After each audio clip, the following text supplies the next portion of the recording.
Hare Krishna. Please accept my humble obeisances. All glories to Srila Prabhupada. So we will be waiting for devotees to come. Please share in the groups. Tell them that it has now begun. Hare Krishna, all of you. Dr. Narayana Nalamala, Hare Krishna, Himanshu Prabhu. Please accept my humble obeisances.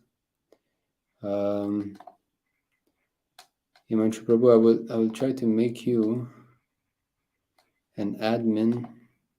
Let's see how to do that.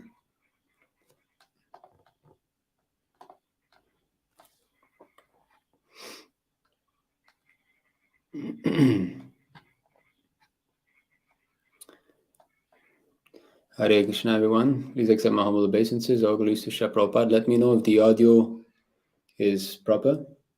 Can you hear nicely?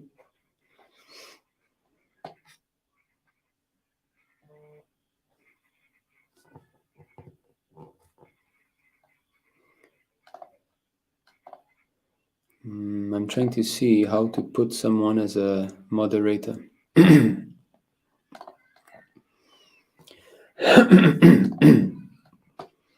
Please give me just a moment. We shall begin soon.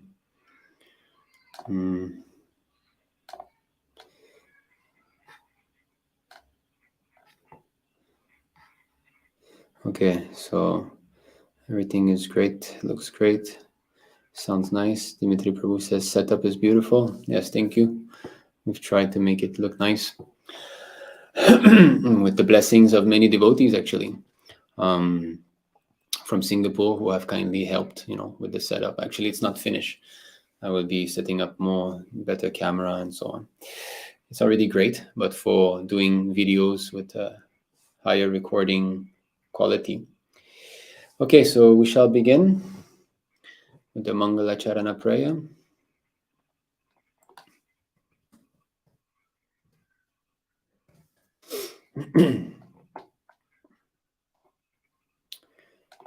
So please send in the different groups, let them know that it has started.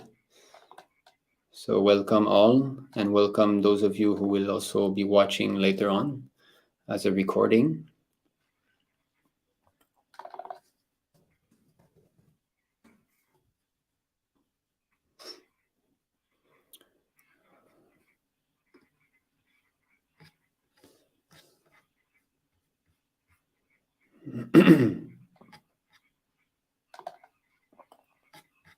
Okay. All right. Let me put this here.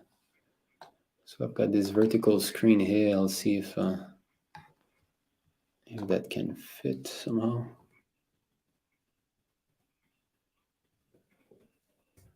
Yeah, let me try. Sorry, this is it's all a new setup, and we're all trying to make everything look nice. Okay. So does that work? Here I'm seeing that it's proper. So I believe it is working for you all.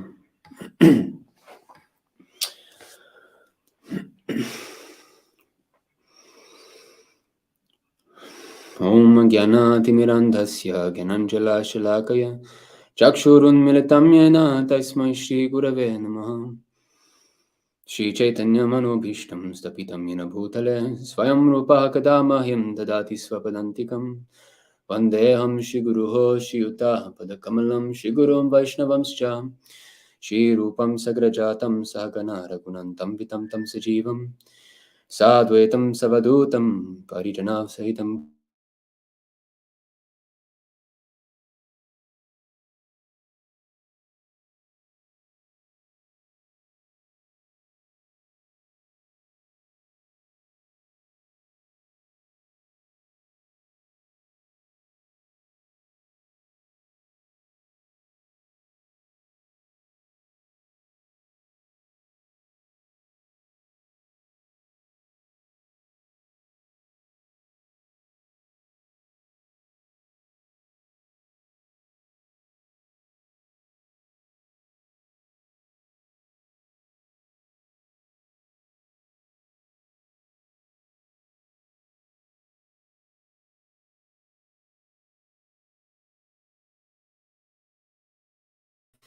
Shri Advaita Gadadhara Shivasari Gaura Bhaktavrinda. Hare Krishna, Krishna Krishna, Hare Hare, Hare Rama, Rama Rama, Hare Hare. Okay, so just now I got disconnected. This is due to my VPN. So I think I'm streaming in 1080p. If this happens again, I'll try streaming in 720. I think that might be the cause. We will see. So, okay, here we are. Let's hope it holds. If again I become disconnected like that, please tolerate with me. So I'm streaming from China, right? So I need a VPN. Yes. So let me see if I can downgrade already to 720. Am I streaming in 1080? Full resolution camera. Okay. Okay. Let me know in the comment during the stream if there's some lagging or anything. If there's again disconnection, I'll be putting in 720. Okay. All right. Okay. So I'm very happy that many of you are joining. This is a very interesting topic, and actually, this is something that I've been pondering a lot because I've got a daughter, Kalindi. For those of you who have seen her in my vlog, So, and obviously, when you get a daughter, you start to think about her marriage, even though she's a baby. It's already in the mind. So, as I studied Prabhupada books throughout the years, my realization of this matter deepened more and more.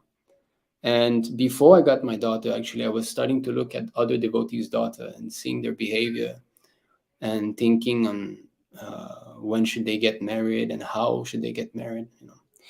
So recently, when I went to Singapore, I had a discussion with His Grace Tadvavid Prabhu concerning this matter. And we were speaking about what is Srila Prabhupada's stand on this.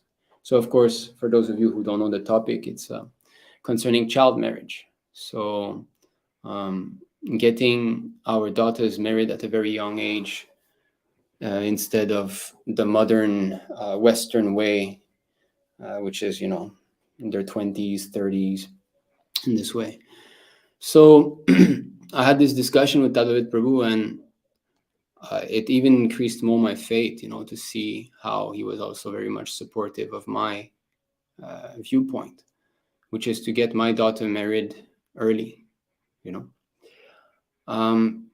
in the beginning, when I started to read Srila Prabhupada books, I would not accept such things due to the background from where I came and from where many of us are coming, which is that girls and boys are educated in the same way, that girls have got their freedom very early in life, 14 years old, they can go out of the house and sleep somewhere else. And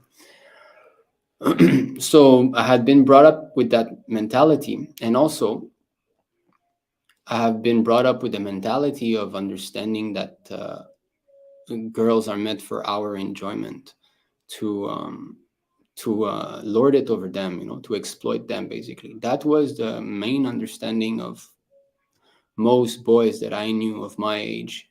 We all had the same kind of thinking, that these girls are there for us to kid around with. And I grew up in a very bad environment in my teenage. I'm sure if some of you are from the West, you know how high schools are. And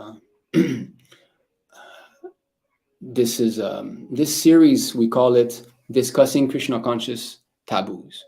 Why? Because there are some aspect of the philosophy that many devotees try to avoid discussing deeply and try to avoid accepting, especially grihastas, because we're the one who have to deal with all these subject matters mainly. So Western ideology, Western sociology, girls and boys are educated in the same way and together. So I could see from the age of 13 years old, when I was transferred to high school, in Canada, it's like that. We finish primary school at 12, then we go to high school, and it's all together. There's other countries that is a bit different. Like here in China, they separate high school in two. There's like a small high school and big high school, and then there's university. So anyway, as I came to 13 years old and I went to high school, I learned to smoke ganja. I learned to drink alcohol, and I learned to associate with young girls. And I could see how I was still basically a child at that time, 13 years old for a boy. Boys become not ready for, responsibilities as fast as girls. I could see how the girls around me were growing up very fast, and they were already starting to act as if they were mothers and so on. It's in their nature. And already when I reached high school, I could see all the girls that were 13 years old starting to put on makeup, starting to dress nicely and so on. And that influenced me. At that time, I was still playing tags with my friend. I was still running in the high school yard and playing tags. I was still like a child, basically. But because of this artificial mixture of the sexes and this very wrong conception that is imposed on girls of such young age, that it's okay to dress like this and that this is the way that you're going to be getting a husband, I was caught in the waves, as all young men nowadays. So that's why it's very important to discuss this subject matter with a cool head and see through the lens of the scriptures.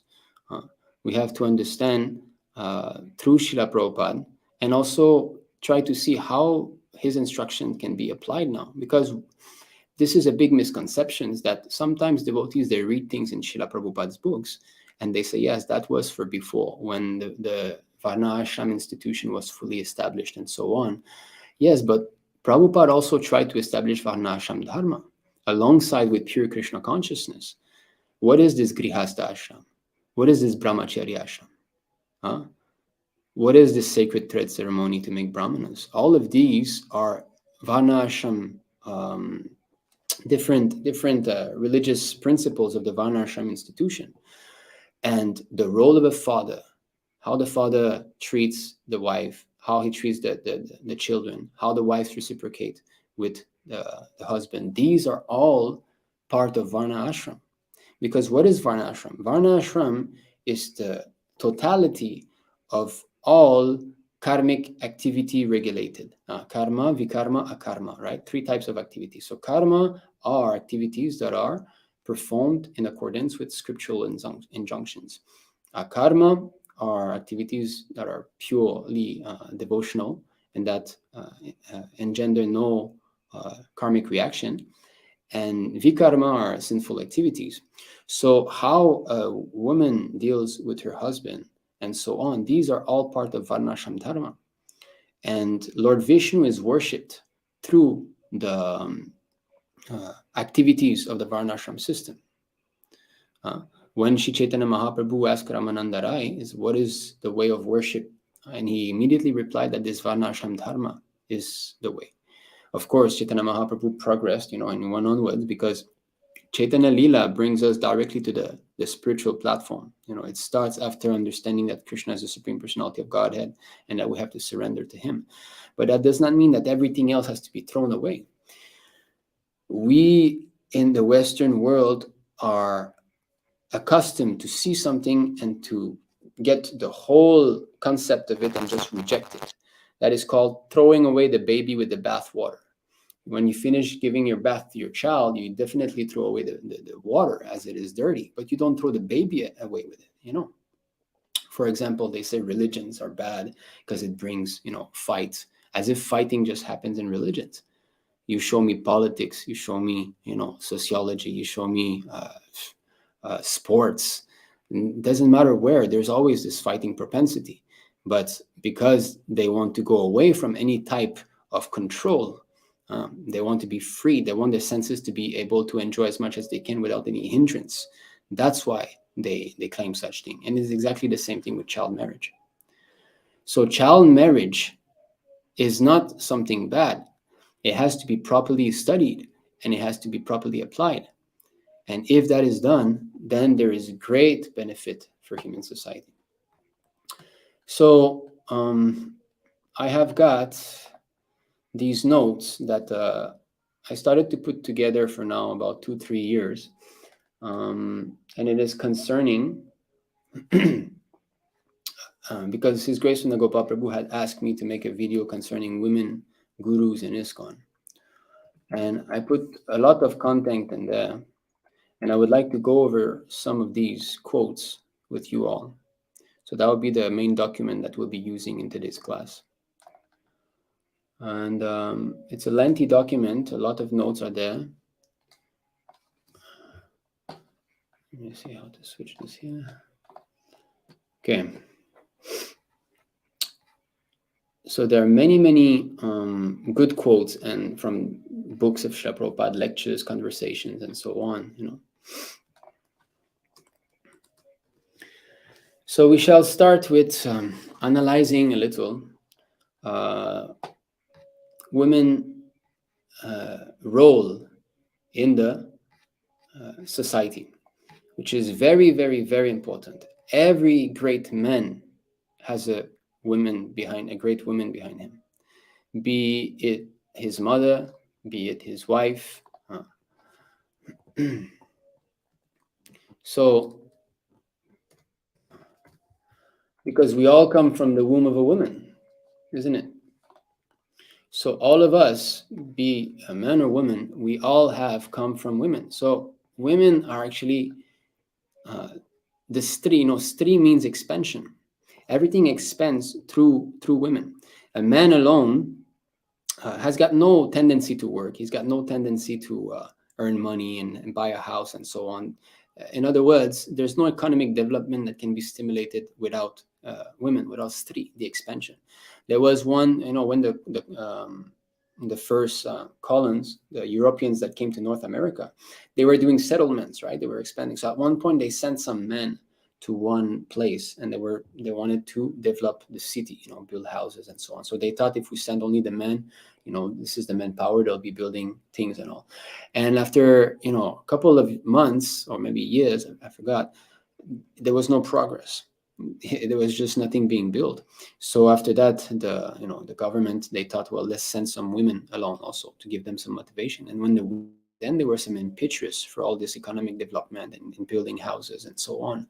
So this stri, everything expands through stri. So just like when you have, let's say, like a seat, right? When you filter some water through a seat, so the water will take on the quality of that seat. If that seat has not been properly washed, then the water will be dirty. So similarly, if the women in our society are polluted, the expansion that will occur will all be polluted, whether it be all the different manifestations of buildings and sense objects and the quality of the people. Everything that will come will be, so the entire wealth and the entire peaceful situation of society rests on the character of its women. And the character of its women, the women, rests on the protection of the religious men. And I say religious man because protection offered by an irreligious man, it's not actual protection. Dharmatstu sakshat bhagavat parinitam. The codes given by God are what is called religion. And if there's no religious men that are willing to accept these instructions and apply them in our lives, then women have no shelter. So that's why it's so important for us to discuss this. Because if we do not accept, then what is it? If we do not accept the Shastra, what takes place? That is adharmic, that is demonic. Now, as we can see in this verse here, all of this appears quite small. It is very small, actually. Can I? One moment. Okay.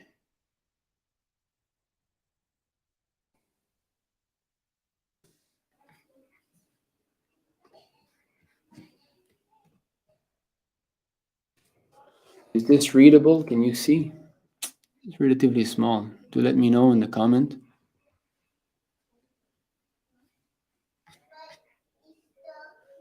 Could you please let me know if you can read all this?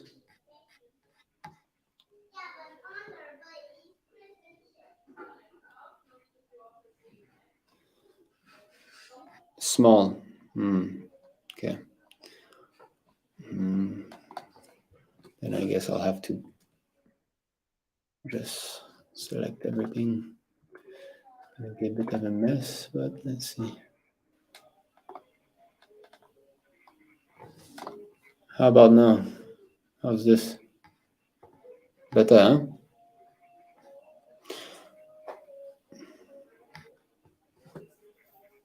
Now it's good. Okay. So this is from Bhagavad Gita, chapter 16, text 7. Those who are demoniac do not know what is to be done and what is not to be done. Neither cleanliness nor proper behavior nor truth is found in them. So to Satyam is saying no.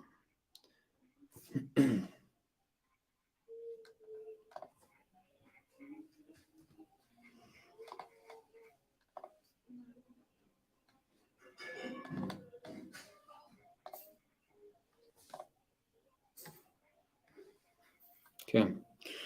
So to not know what is to be done in different circumstances in life is a demonic propensity. To be in ignorance and to not know how to act is a demonic mentality.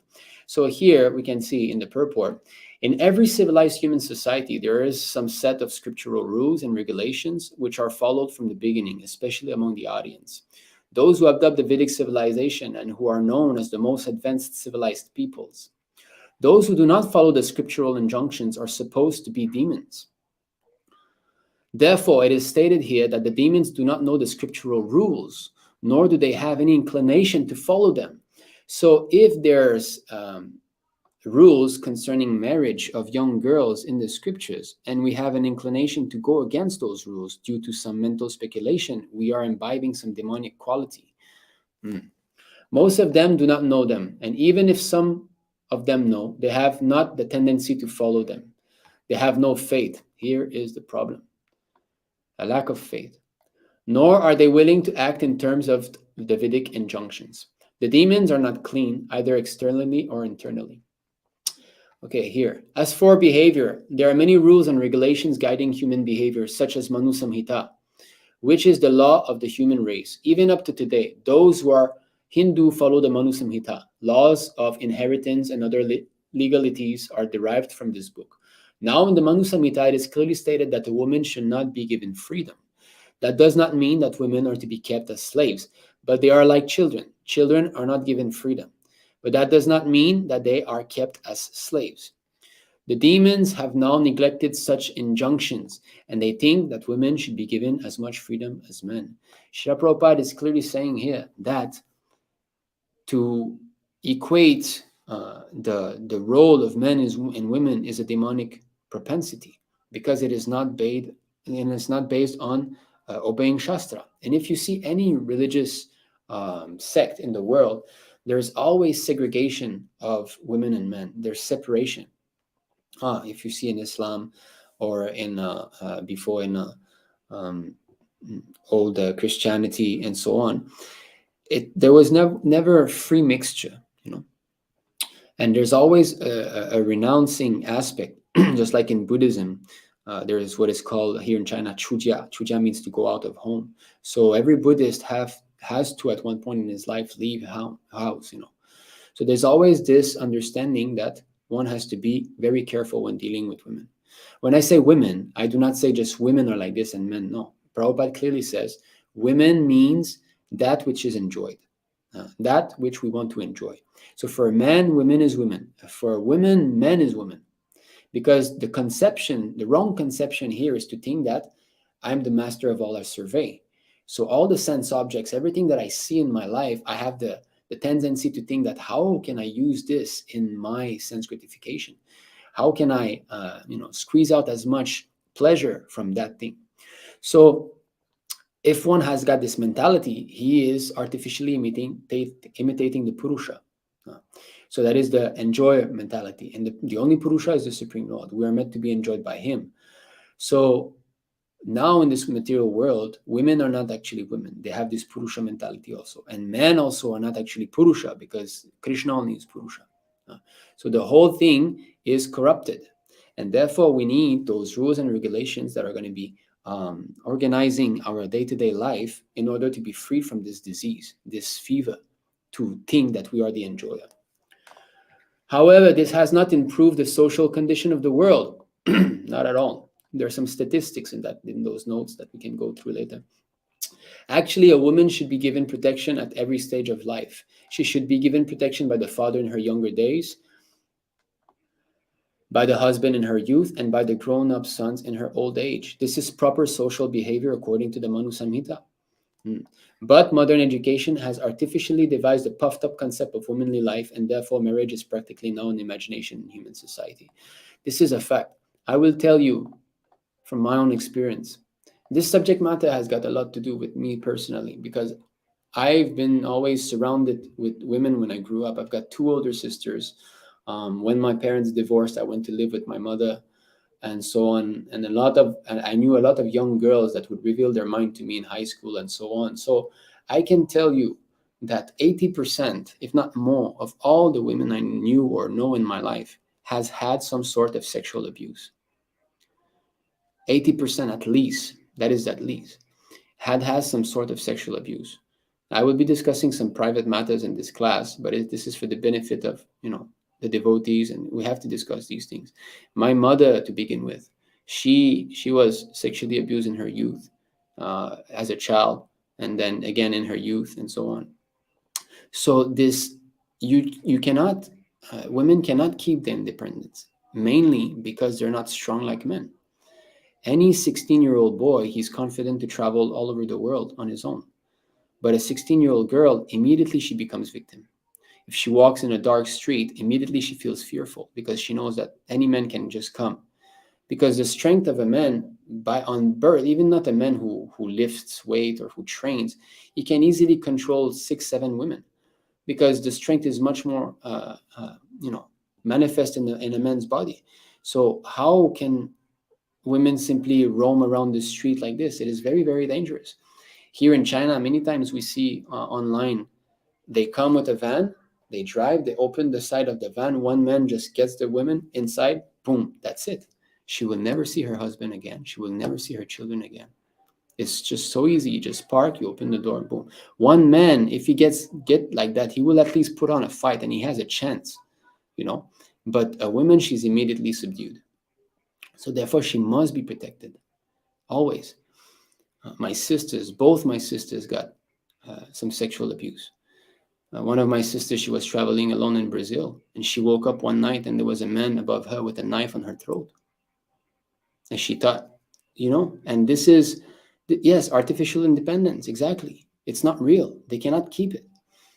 So they should be always, always protected. This is why in very strict Hindu families, the girls can never leave alone the house. They must always be accompanied by someone. And especially at nighttime. If the girl, Prabhupada says in his classes, if the girl doesn't come back one night, then she knows to be polluted. The whole village she will not have a chance to get any husband after that. You see how strict it was, to keep the family pure. But modern education, yes, artificially devised a puffed up concept of womanly life. And this is all that you see, right? All those advertisements, some women in suit wearing like those suits and walking with a briefcase. And I have got my own career and so on. And therefore, marriage is practically now an imagination in human society. Yeah, especially in the Western world. Now, of course, it's spreading everywhere. But in more traditional countries, you can see, you can have a brief glimpse at what the world used to be before. At least like here in China, marriage is still very much prominent. It is rare to see men and women together that are not married. Generally, okay, the teenagers, they're together, but they'll get married. Most of the time, they meet each other in high school, and then they have this kind of, and then they get married at one point. Of course, this is also nonsense. There shouldn't be any association before marriage, but at least the concept of marriage is very strong, and buy a house and this and that. Whereas in the West, it is completely gone. There's just nothing left. When I was in primary school, we had a class of maybe 20, 25, and maybe 6, 7 of my friends' parents were still together. I was amongst those whose parents were divorced. And mind you, I grew up in a Krishna conscious family. My father and mother were devotees. They met each other in ISKCON, Montreal, but due to a lack of proper guidance, their guru had not a real intention in trying to guide them. He neglected them. He did not really instruct them properly, and there was no sufficiently trained Shiksha guru to teach them all these things. These things have to be discussed. Otherwise, how are we going to know all these things, right? If we don't speak about that, if we don't get knowledge, then how to even act upon it? So, due to circumstances, my mother already having been mistreated by men, that was, of course, very much a big hit in her sociological, psychic, right? And so the whole concept of being submissive to serve the husband and so on was very hard for her to swallow. So that's why it has to start. We are practically the first generation. Prabhupada left only 50 years ago. So there's the first generation of devotees that were, the Prabhupada's disciples. Then there's their children, who are now adults. And then there's the third generation that's coming, third and fourth generation. So this Varṇāśrama institution, all those activities that are regulated by scriptures should slowly and slowly try to be implemented in our family. In this way, the whole family will become purified. Because it is said that the acharya can change the body of his disciples, just like iron, right? Iron turned into gold. Chintamani can touch iron and it becomes gold. So the acharya, the actual acharya, the pure devotee, he's capable of making a mlecha a brahmana. So that is his power. So if you're a cheetah, if you're not bona fide guru, you won't be able to do that. You won't be able to purify the devotee, nor will the devotee be able to purify his entire family. So even though we might come from Lecha family, from Chandal family and so on, if we surrender to the instructions, Sarva Dharman Parityajya Mamekam Sharanam Vraja, Ahabmam Sarva Papebhyo, Moksha Ishami Masucha. So Krishna is saying that all those reactions due to your sinful activities, which are manifested by taking birth in a low-class family or in a lower race, all of this would be counteracted if we surrender to him. But surrender to him means following the instructions. So if I follow the instructions concerning child marriage for our daughters, then that will act upon the whole family, will purify the next generations onward. Okay. Nor is the moral condition of women very good now.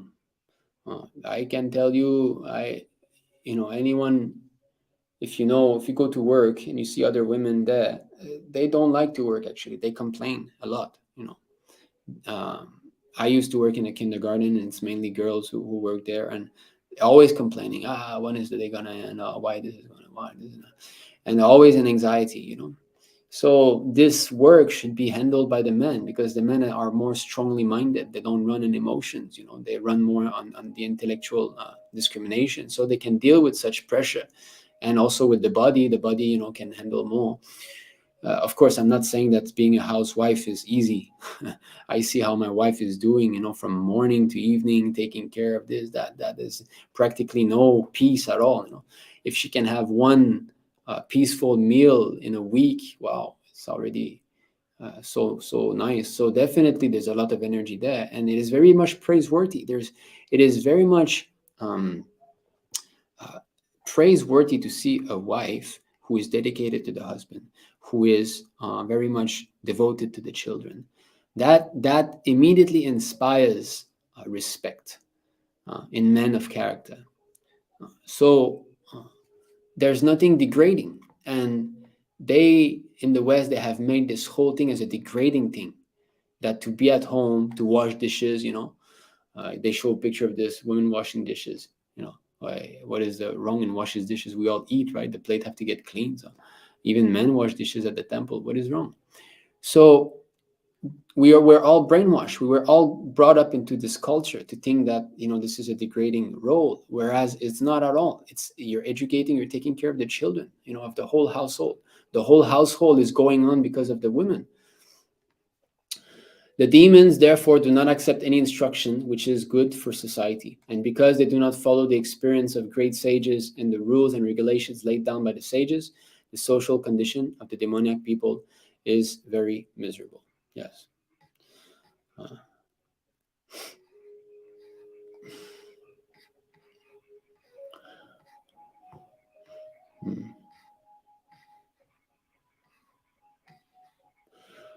Can read this maybe from Prabhupada's class. So here, all the 5 husbands, how much responsible they were. Because their one wife was insulted, they declared the war, Battle of Kurukshetra, and killed the whole family. Similarly, Lord Ramachandra, his wife was kidnapped, Sita, by Ravana. So Lord Ramachandra is God. He would create many millions of Sitas, but no, for that one Sita, war was declared against Ravana. And the whole family dynasty with kingdom, everything was finished. So this is the duty of the husband. That, not like the modern day's husband, marries for 3 months, the 6 months, they were no more husband, separate. Not like that. Husband means one who takes charge of the girl for life. And wife means the girl who has the resolution to serve the husband throughout her life. This is what has disappeared from modern world. Now, girls are not being real wives anymore. They are always arguing with the husband. The husband says like this, then the wife would say like that. I also have my opinion. So there's no guiding principle in the family. So a man by psychology will be able to endure anything if the wife is very chaste and she's very soft, shy, humble. Yeah. He will be able to endure anything, just like here. The husbands, they went to war. How much hard it is to go to war and do this. But for the chaste wife, yes, they were willing to do that. And of course, it's not just that the women have to be chaste and so on, and the husband have to be 5th class. No, husband has to be also surrendered to the pure devotee, to his spiritual master, and he has to develop all the good qualities. We're not speaking of girls only here. Okay, this is another thing that in the Western world, when they hear this child marriage, they have no clue that this is part of a much broader social structure that has to be accepted altogether. If we just think that girls have to be like this and guys can go to the bar and get drunk and see other girls, then obviously girls will revolt, right? Actually, it had come from that. Arjuna speaks, right, in the beginning of the Bhagavad Gita, the 1st chapter. This is a very important one, actually. Maybe we can just go over some of these verses only. So, the very 1st chapter, this is in just a few verses. This is how perfect Bhagavad Gita is. Just a few verses. The whole social structure and how it degrades is explained. And in the past 100 years, we went through all this. Past 100 years only.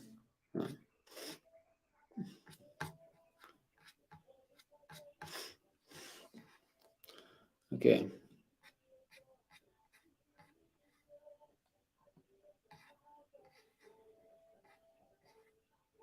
So you see, with the destruction of dynasty, the eternal family tradition is vanquished, and thus the rest of the family becomes involved in irreligion. So these family tradition, they were transferred from generation to generation because different families are in different modes of material nature. Varṇāśrama-dharma is so broad-minded that everyone has a place. Everyone has a place where he can gradually become purified. So some families are in the mode of ignorance, some families are in the mode of passion, some families are in the mode of goodness. So you cannot accept Vedic principles that are in the mode of goodness and try to push it onto families in the mode of ignorance, and vice versa. Because the whole Vedic institution, Varṇāśrama, which is known as Hinduism now, actually Hinduism, we know, it's a foreign word. It was given by Muslims.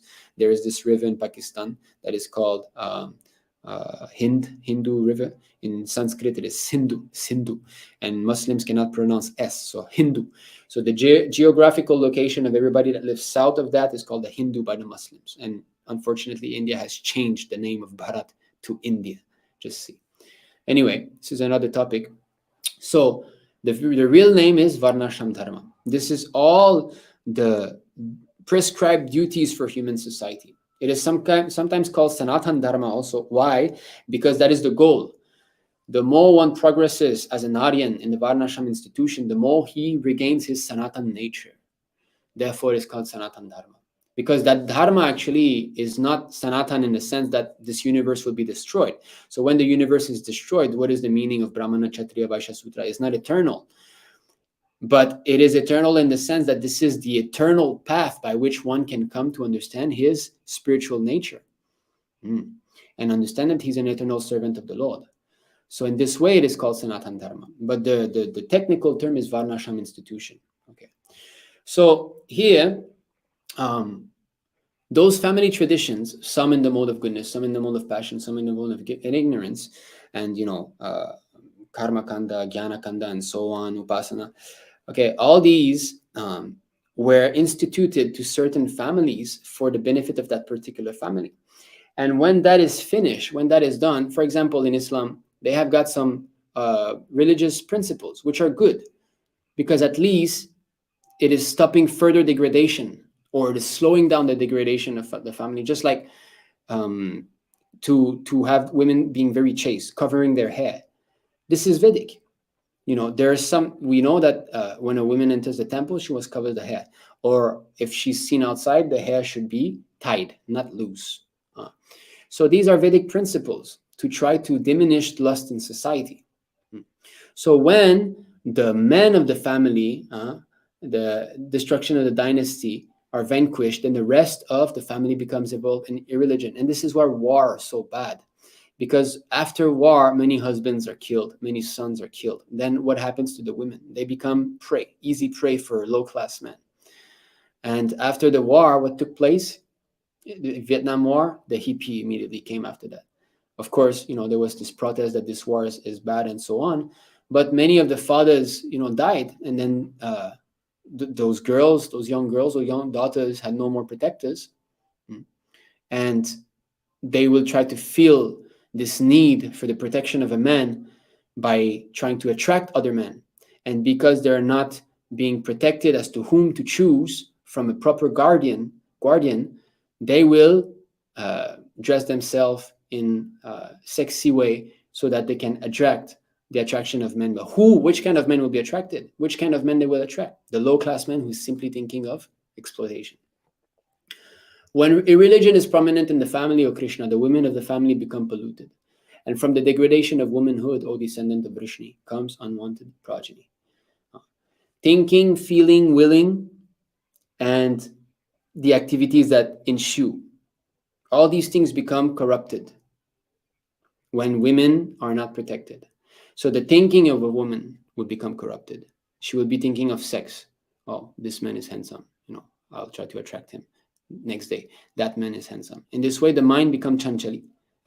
Is that the proper technical term? Which means to jump, In the Srimad Bhagavatam 10th canto, in the description of autumn, it is said that the clouds, there was, sometimes when you see groups of cloud and there's lightning going there. So this is compared to a prostitute whose mind is never fixed on one man.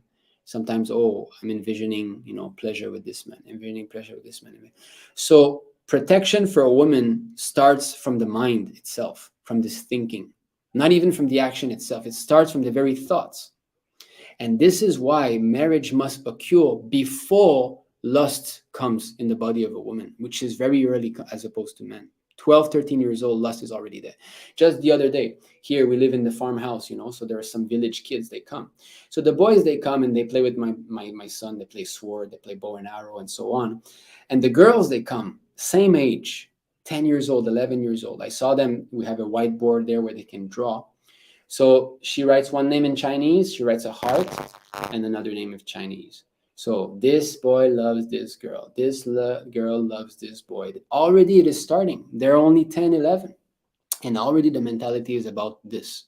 They're already thinking, which boy will love me, which boy. So before that comes in, you settle the mind. One man only. You want to think of one man? It's your husband. You want to call a boy? No problem. Call your husband. You want to go and take a walk with a boy? No problem. Go take a walk. Because when they are married as child, they remain with their family. It's not that immediately 9 years old, you get married and see you, not like that. She remains with the family because she won't be able to take it. 9-year-old and leaving the family already? No. She remains with the family, but she knows that that is my husband. Maybe in the same village, maybe in the next village. And, mommy, I want to go see my husband. Okay, let's prepare something, let's make some cookies. And in this way, the whole family atmosphere also is very much pleasing because all out of one marriage tie, you get so many new family members. Is it not? This is what family means in India. Family means father, mother, uncle, aunt, this, cousin. It's a broad concept. Family in the West is me and my dog. It has boiled down to this. This is my family. They'll share everything with the dog, Same drink, same plate, all of that. So So by one, and plus marriage is a very joyful event. It is pumpily performed, gold, flowers, offerings, worshipped of the Lord, right? So it's a religious event. So it purifies the whole family.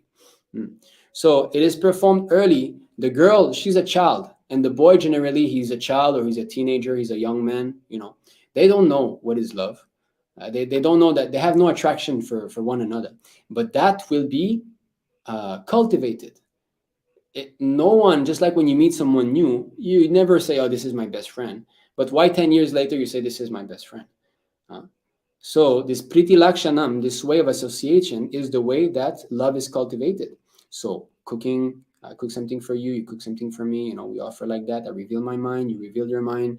I accept invitation, I give you gifts, you give me gifts. So these 6 ways are how love is increased. So obviously the 9-year-old girl, she has no idea what's going on, but at least she knows that, okay, this is my husband, this is the man I'll be married. So she will always be daydreaming about him, only one fixed attention. That's it. So the mind is protected. And even if there's lustful thoughts, then at least it's with the husband, because nowadays girls, even 12-year-old, 13-year-old, they'll go and maybe they'll have sex, illicit sex already. Well, if some way or other, at least it slips, even though it should not be done at that age, there's no yet, there might not yet be the menses that have come. There's no way of begetting children. But even if there's a slip there and there's a sex, at least you fall down at home. You're not disturbing anything, because this girl is already sure to be protected by that boy. But those 12, 13, 14-year-old girl in this modern society, when they slip, immediately they become polluted already. And what kind of self-esteem would these girls develop? That they have given their bodies to this man, and that man cheated on her. And obviously, men are all, rascals. And then this man cheats, men are all, and she becomes more and more antagonistic towards men, and more she will accept what those same men, the philosophy of those same men, which is, you be independent. Because feminism is created by men. Because if all girls are properly protected, where am I going to get free prostitutes? Free prostitute girls that are unprotected, you can go see them, right? You can go to the bar and talk to them, you get them drunk, and that's it. You have free sex. But if all girls are protected, where will be your so-called fun of exploitation? Bringing them to play tennis, seeing their movements, right? Going to the dance together, and so on. So this feminism is pushed very much by lusty men.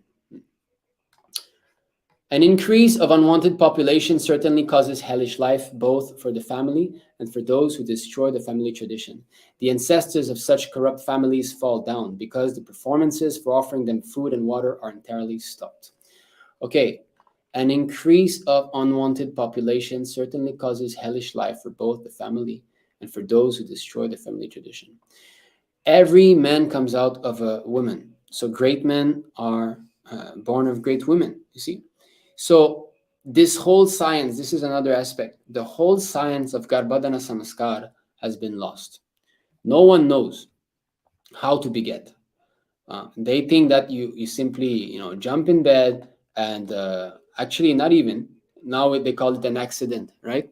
I was shocked some couple of months ago, like I have 2 sisters. One is named Krishnamrita, one is named Tulasi Manjari. So Tulasi, she's still devotee. She, of course, slipped away, like I did also. But now she's back.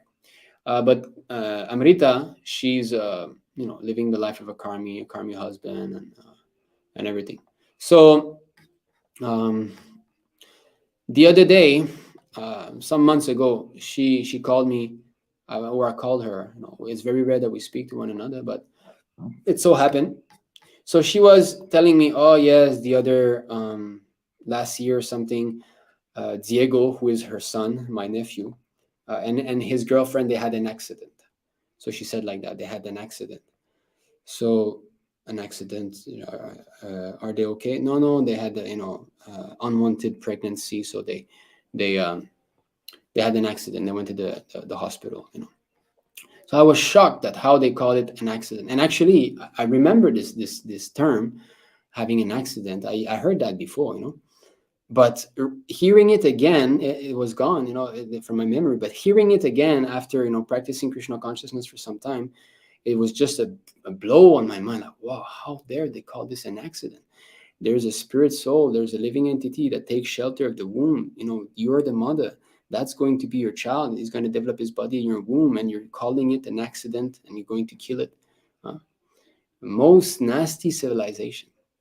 And they expect to be happy in such society? How? So concerning this Garbhadhana Samskar, I would like to show a few things, just to show you how it used to be so well planned before. They used to, everything is there. So this is a big document. Okay, wait a second. Won't work like that.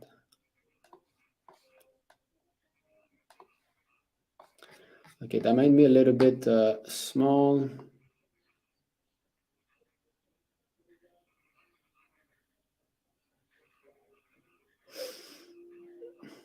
So this is a nice, I went through this before begetting Kalindi. So, okay, you can see this. There's the Ritu Kala. Can you see that? No, this is very small. You're not going to be able to see this. Can I present in some other way? View, table of highlights, single page, soft proof, slideshow. Like this.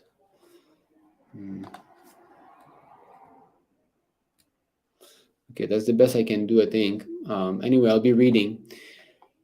In conclusion, the Ritu Kala, the fertile period, is from the 4th day of Rajasrava up to the 16th day. In total, 12 days. From 16th day to next Rajasrava is known as Ritu Vyatita Kala. So Ritu is actually the menstruation cycle of the wife. Okay, so on which day, you have they have their mens, and then after that starts the Ritu Kala counting 1, 2, 3, and then you count first day, second day, third day. On which day you're having sexual intercourse will affect the psychology of the child.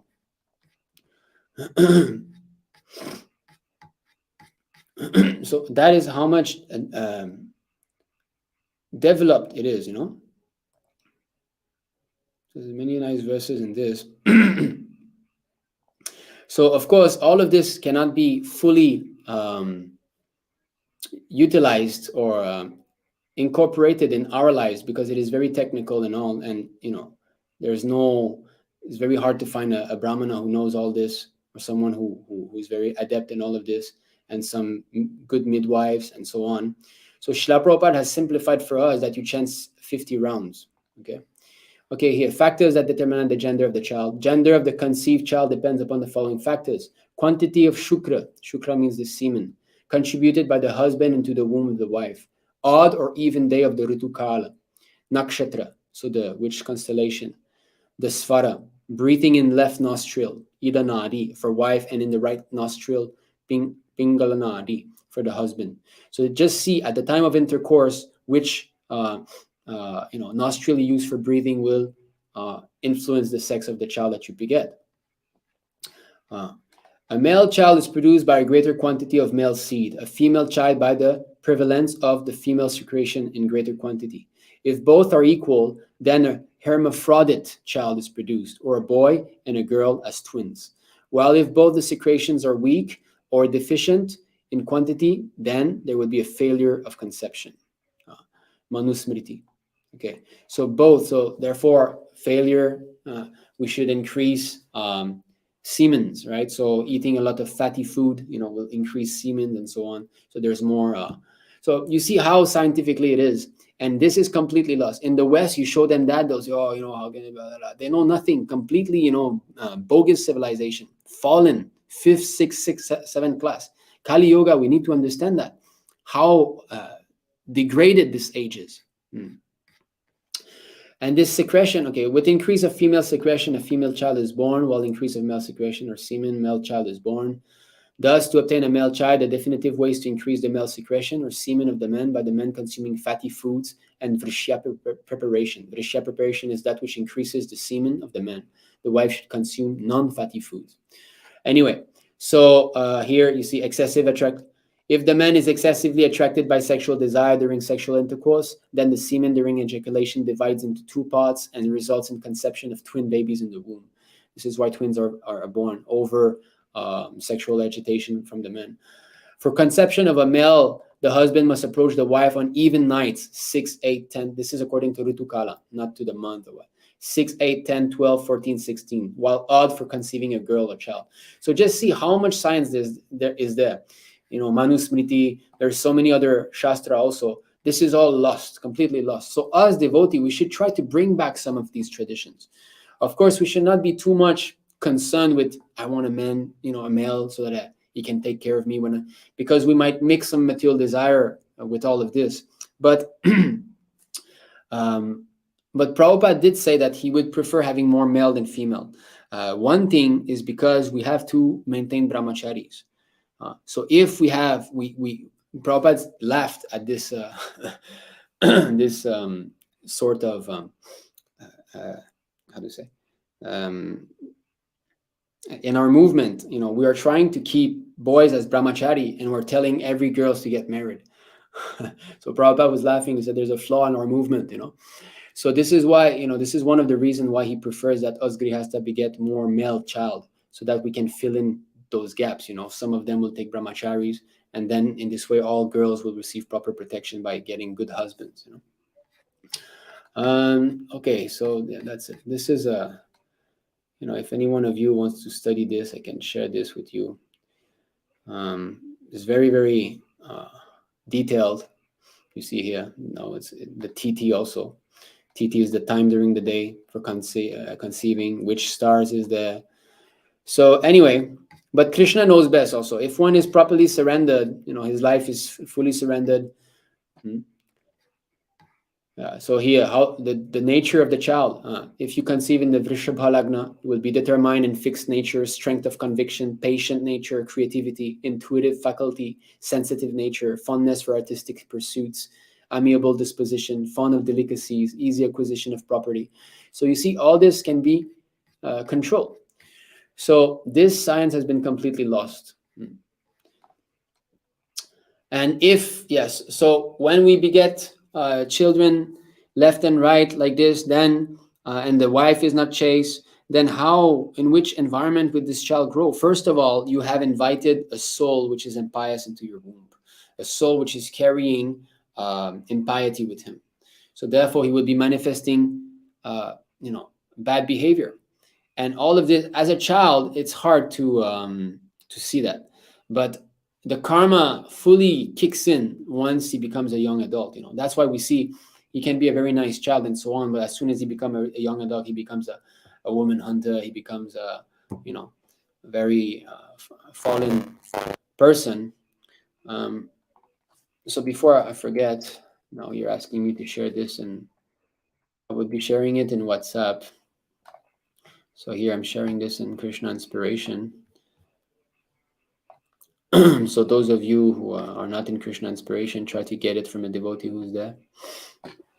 Okay.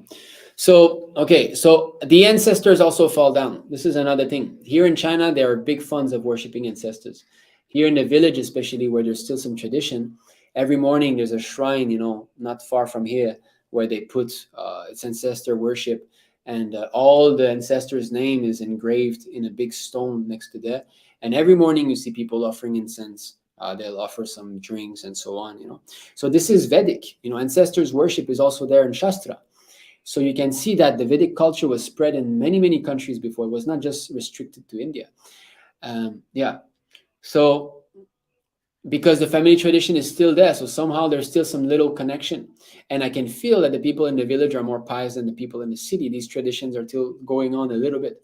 Of course, you know, we're in Kasha Des. I mean, this is the land of the Chandal and so on. But you can see how much culture is important, because even such corrupt, even such lower grade races can somehow or other at least be maintained somehow through these Vedic injunctions. Whereas the same race, if you remove everything completely, then you will see the complete degradation of the whole entire family. By the evil deeds of those who destroy the family tradition and thus give rise to unwanted children, all kinds of community projects and family welfare activities are devastated. O Krishna, maintainer of the people, I have heard by disciplic succession that those whose family traditions are destroyed dwell always in hell.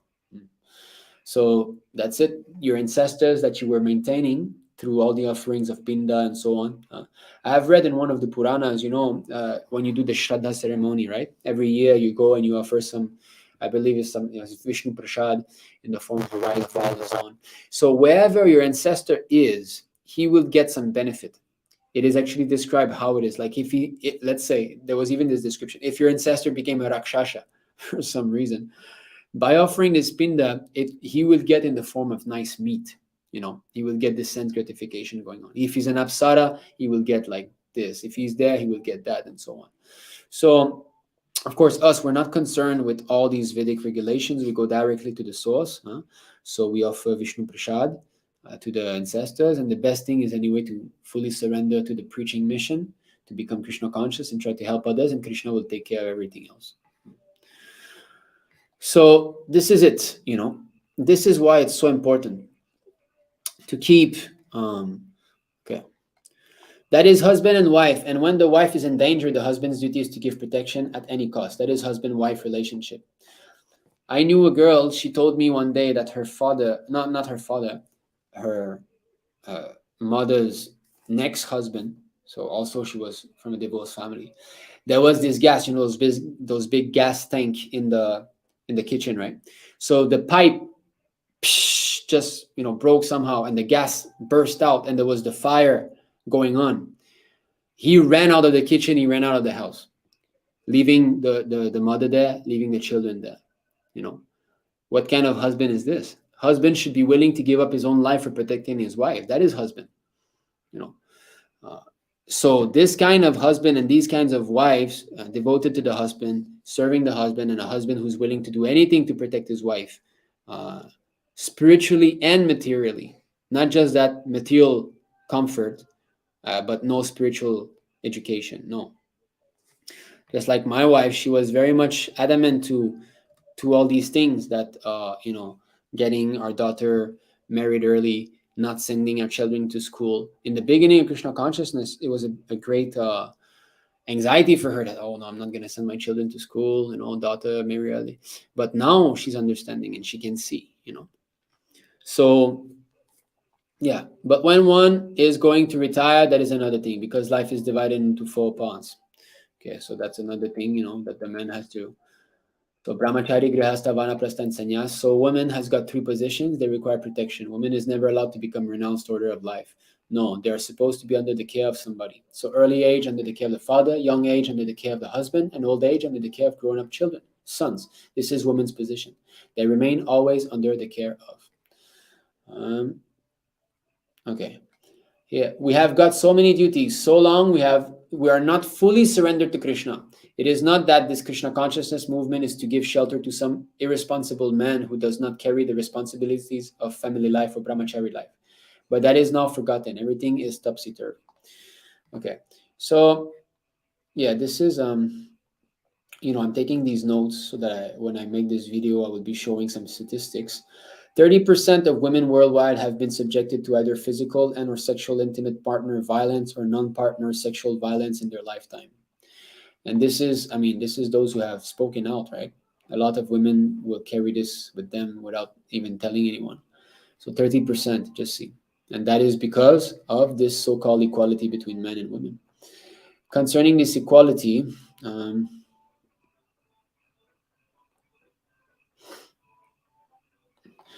yes, another thing is that men are not interested in marriage anymore because women are not faithful. So Prabhupada here is saying that is a psychology. That is a psychology. They know that the girl whom I'm going to marry, she will never be faithful. That is the impression. So why shall I marry and take charge? This is the psychology. I know in the beginning, 1965, one carpenter boy, he was coming to me. He gave me some benches secondhand. So I asked him, why don't you get yourself married? Because I did not know. So he replied, Swamiji, I know that I'll not get a faithful, chaste wife, he said. Then I could understand the psychology why the boys do not get married. No husband wants an unchaste, unfaithful wife. That is a shock to him. And here you have to allow the wife to go out with her friends. You cannot object. You see, that is a fact. There's nothing that will fall on a man's head as strong a thunderbolt as the wife replying, arguing back. That is just breaking a man's spirit. But when the wife, if there's an argument and the wife stays quiet, then the echo in the room is of the man's superiority, complex. That's what's left. So the man will be thinking that, I've acted a bit too rough with my wife. And that's how, because this is what will come, After all, we're conditioned soul. So the way that us husbands are conditioned is to think that we're superior to our wives, because the body itself is superior to the woman's body. It has more strength, it has more intellectual power. So therefore we think ourselves superior, and that is true in the material sense. But spiritually speaking, it isn't. That's not true, because we're all spirit soul. Our wives are not women in the sense that we understand. Our wives are eternal servant of Krishna. They belong to him. They're meant for his pleasure only. They're not meant for our enjoyment. So we have got this superiority complex. And that is very much conditioning. Trinarapi sunechena, right? We have to be humbler than the blade of grass. How to be humble in front of the wife? When we are always, we always want to be superior, isn't it? In the Mahabharata, when the Pandavas, they were in exile, not in exile, I believe. I think it was maybe after the fire, when the house of lack, and they escaped, and then they were incognito. So they came upon that lake, and there was, I believe his name is Chitrarath. He was a Gandharva there, and he was enjoying with his wife, And then he challenged Arjun, and Arjun countered like his arrows only with the torchlight that he had, and then he imbued the torchlight with the divine weapon, and he defeated him. So after that, they became good friends, and they met each other throughout the years. And so he told him, he said, Arjuna asked him, said, why did you attack us? We were walking here. Why did you attack? So Chitrarath replied, he said, which man is not, who is alone with his wife will not become, agitated when other people come, or proud, due to wanting to show to his wife. So that is what we have to deal with. We're trying to be humbler than the blade of grass with other devotees, but the wife comes, immediately, boom, the ego kicks in. She's my wife. I'm her husband. I'm superior. I'm the controller and this.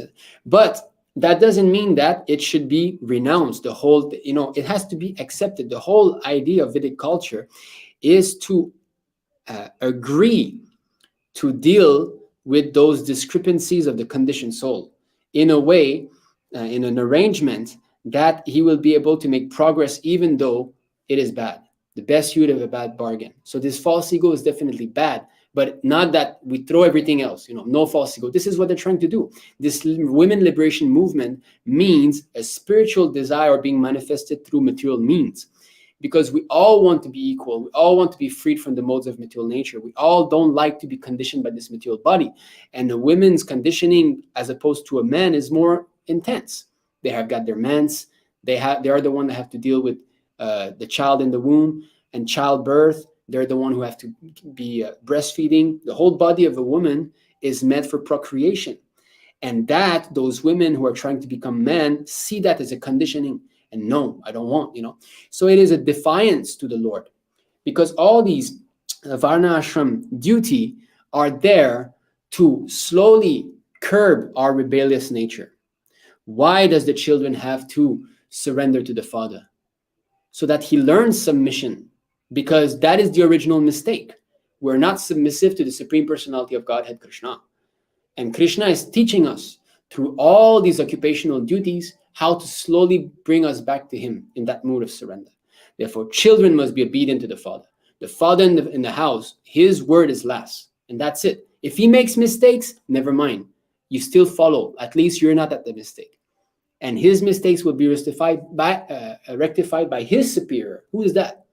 Shiksha gurus, Diksha gurus. They are there to rectify those mistakes. But it is not the wife's duty to do that. Criticism can only go downward, not upward. If there's a superior to you, you cannot criticize. his role in maintaining society, in maintaining family, or neighborhood, or whatever it is greater than yours. He's contributing more to the maintenance of this material, of this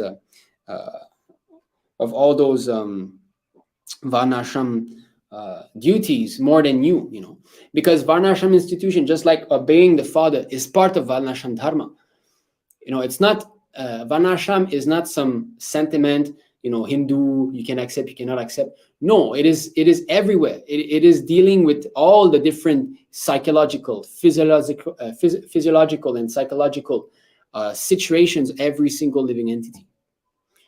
And it is addressing that properly, So obedience to the father is part of Varnashram system. So even if a family is not, doesn't know about Hinduism or this or that, if the children obey the order of the father, Krishna is somewhat pleased. There's something there, because at least it is, slowing down the degradation of the family. Whereas if, that's why when a child disobeys the father, he speaks back. How does the child feel? The heart is like feeling like a deep black hole, twisted, Same thing when the wife speaks to the husband. Is she feeling nice? No. Why? Because Krishna is there, and Krishna is not happy with you. So you're not going to be happy. When we feel bad in the heart, when we're not feeling peaceful, agitation is there. Why? Krishna is not pleased with us. That's the reason. You please Krishna, you become happy. You don't please Krishna, you don't become happy.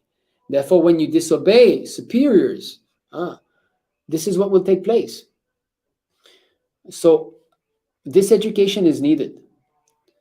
There was one quote shared to me by my wife some days ago. We had some little argument, and so it's still there.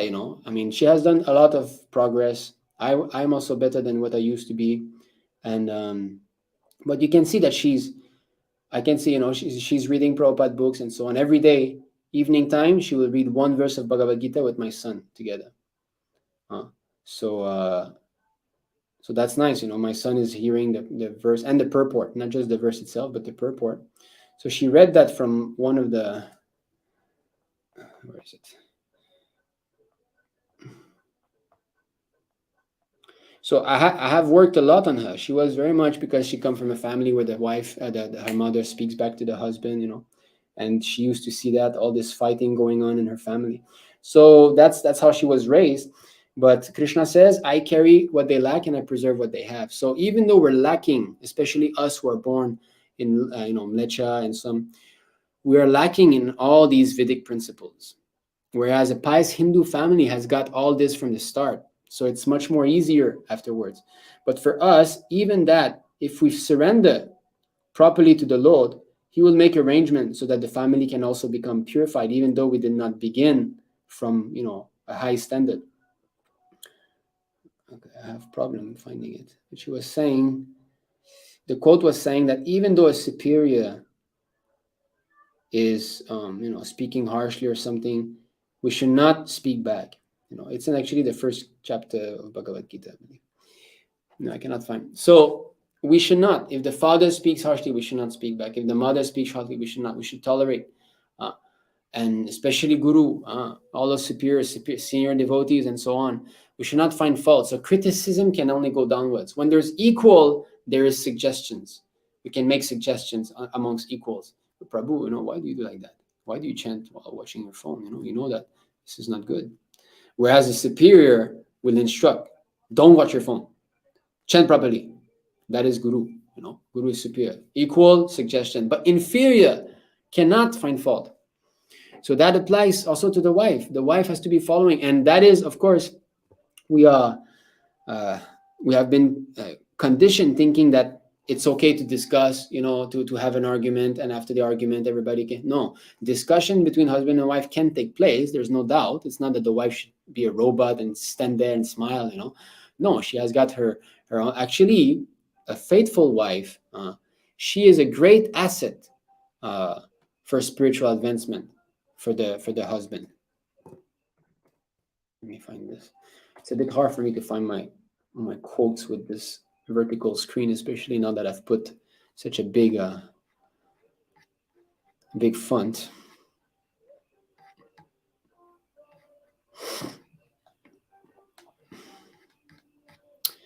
So yes, a faithful wife can be a source of inspiration for men. Okay, and now we might think, this is another important verse. You see, because it's not just that the wife does all this and she doesn't benefit. No, she will benefit from her husband's spiritual advancement. That is the thing.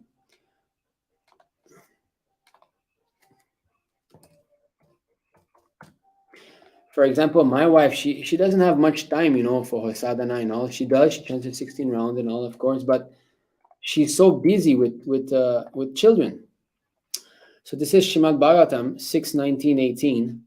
Between the husband and wife, one person is sufficient to execute this devotional service. Because of their good relationship, both of them will enjoy the result. Therefore, if the wife is unable to execute this process, the husband should carefully do so. And the faithful wife will share the result. Faithful wife.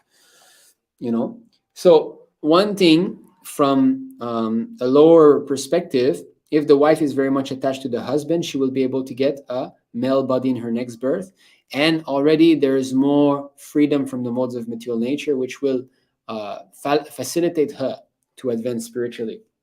And she will be able to remain brahmachari even. This brahmacharya can only be done by men.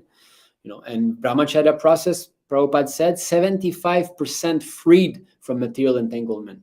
Just if you remain brahmachari, 75%. That's an actual number that he gave. So this chance is not there for women. But if she's faithful, and if she's either a good relationship, she's faithful, she will share. And I can see it.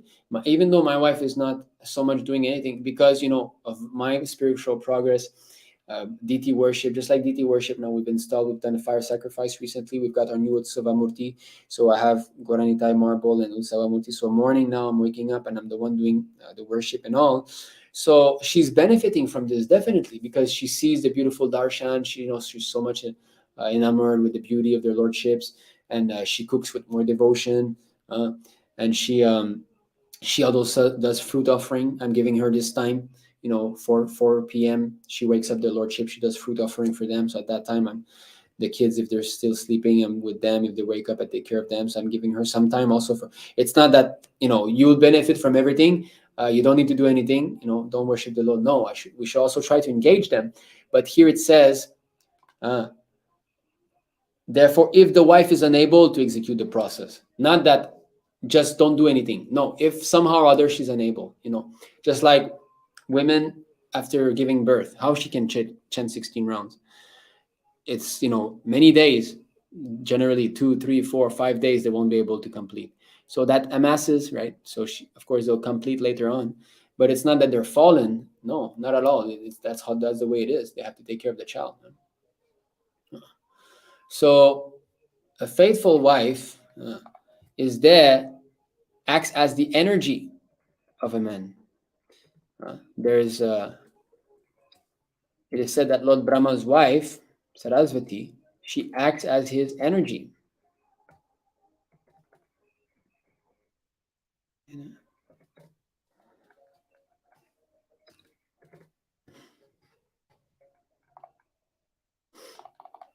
Okay, so here, this is Srimad Bhagavatam. Okay, it opens here directly.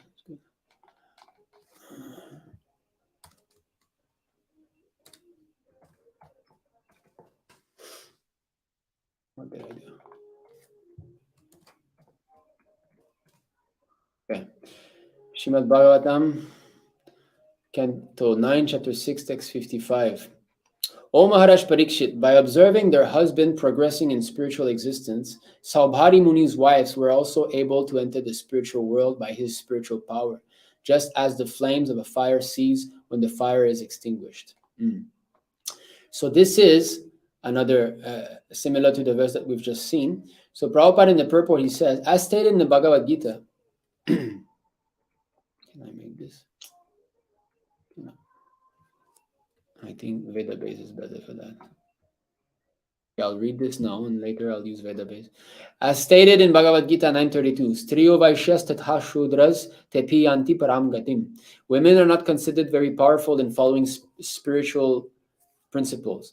But if a woman is fortunate enough to get a suitable husband who is spiritually advanced, and if she always engages in his service, she also gets the same benefit as her husband. So if a woman can get a devotee husband, that is a great fortune for the woman. It facilitates her spiritual advancement. And also, that's why marrying our daughters early is important, to make sure that they will be protected, because we see many women in our movement are left unprotected. They are not married. So the earlier you try, the more chance you have, right? Isn't it? But if you wait, who knows what will take place? And plus, you marry her early, then you can see, okay, this boy is a nice boy, this is a nice boy, okay, whom would I like, to give my daughter to? So you're ahead of everybody else. You can capture a good boy before before others. Okay, here it is clearly said that the wives of Saubhari Muni also entered the spiritual world by the influence of their husband. They were unfit, but because they were faithful followers of their husband, they also entered the spiritual world with him. Thus, a woman should be a faithful servant of her husband, and if the husband is spiritually advanced, the woman will automatically get the opportunity to enter the spiritual world. So just see how powerful chastity is. If a woman is chaste to a spiritually advanced personality, she can attain liberation or even pure devotional service by the strength of her husband. So this is called Dharma Patni, a chaste woman. Okay, 4:26:16. We'll go here.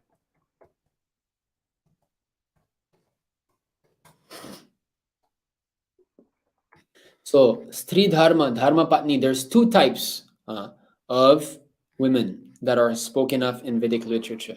So there is Kulastri, women of families, and there's society girls. These are the two coined, terms, terminology. Family women, which means Vedic women, religious women, and society girls. Society girls basically mean prostitute, and this is found amongst the lower class, so Shudra.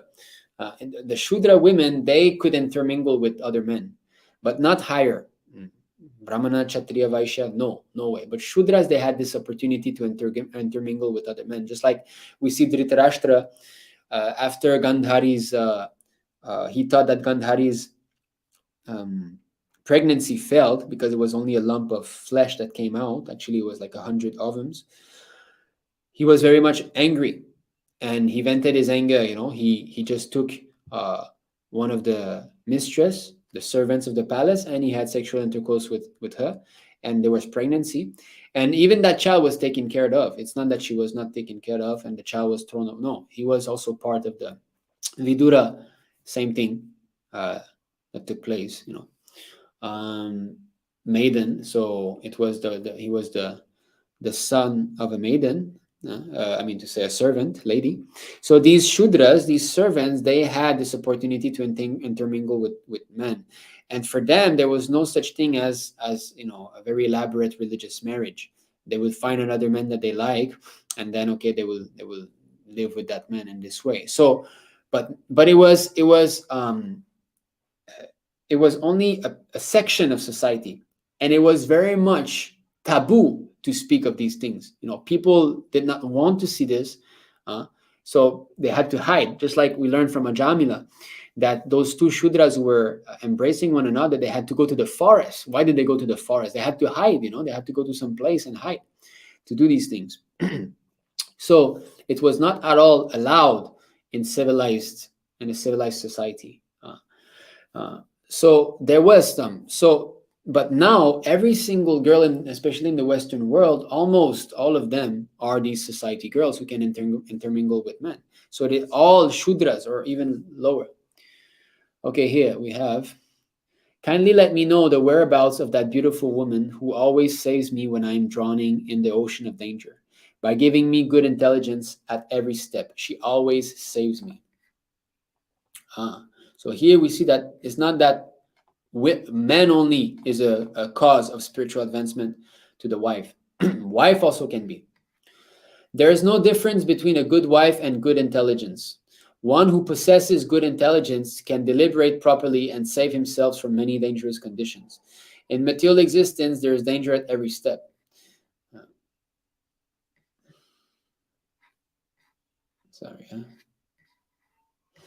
Okay, herein we see that King Puranjana was searching after his good wife, who always helped him out of the dangerous situation that always occurred in material existence. As already explained, a real wife is Dharma Patni. That is, a woman accepted in marriage by ritualistic ceremony is called Dharma Patni, which signifies that she is accepted in terms of religious principles. Children born of a Dharma Patni inherit the property of the father, but children born of a woman who is not properly married do not inherit the father's property. The word Dharma Patni also refers to a chaste wife. A chaste wife is one who never had any connection with man before her marriage. Of course, now, this is hard to swallow for some of our members.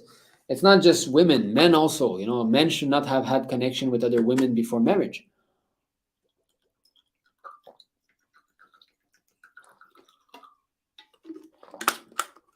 But what to do?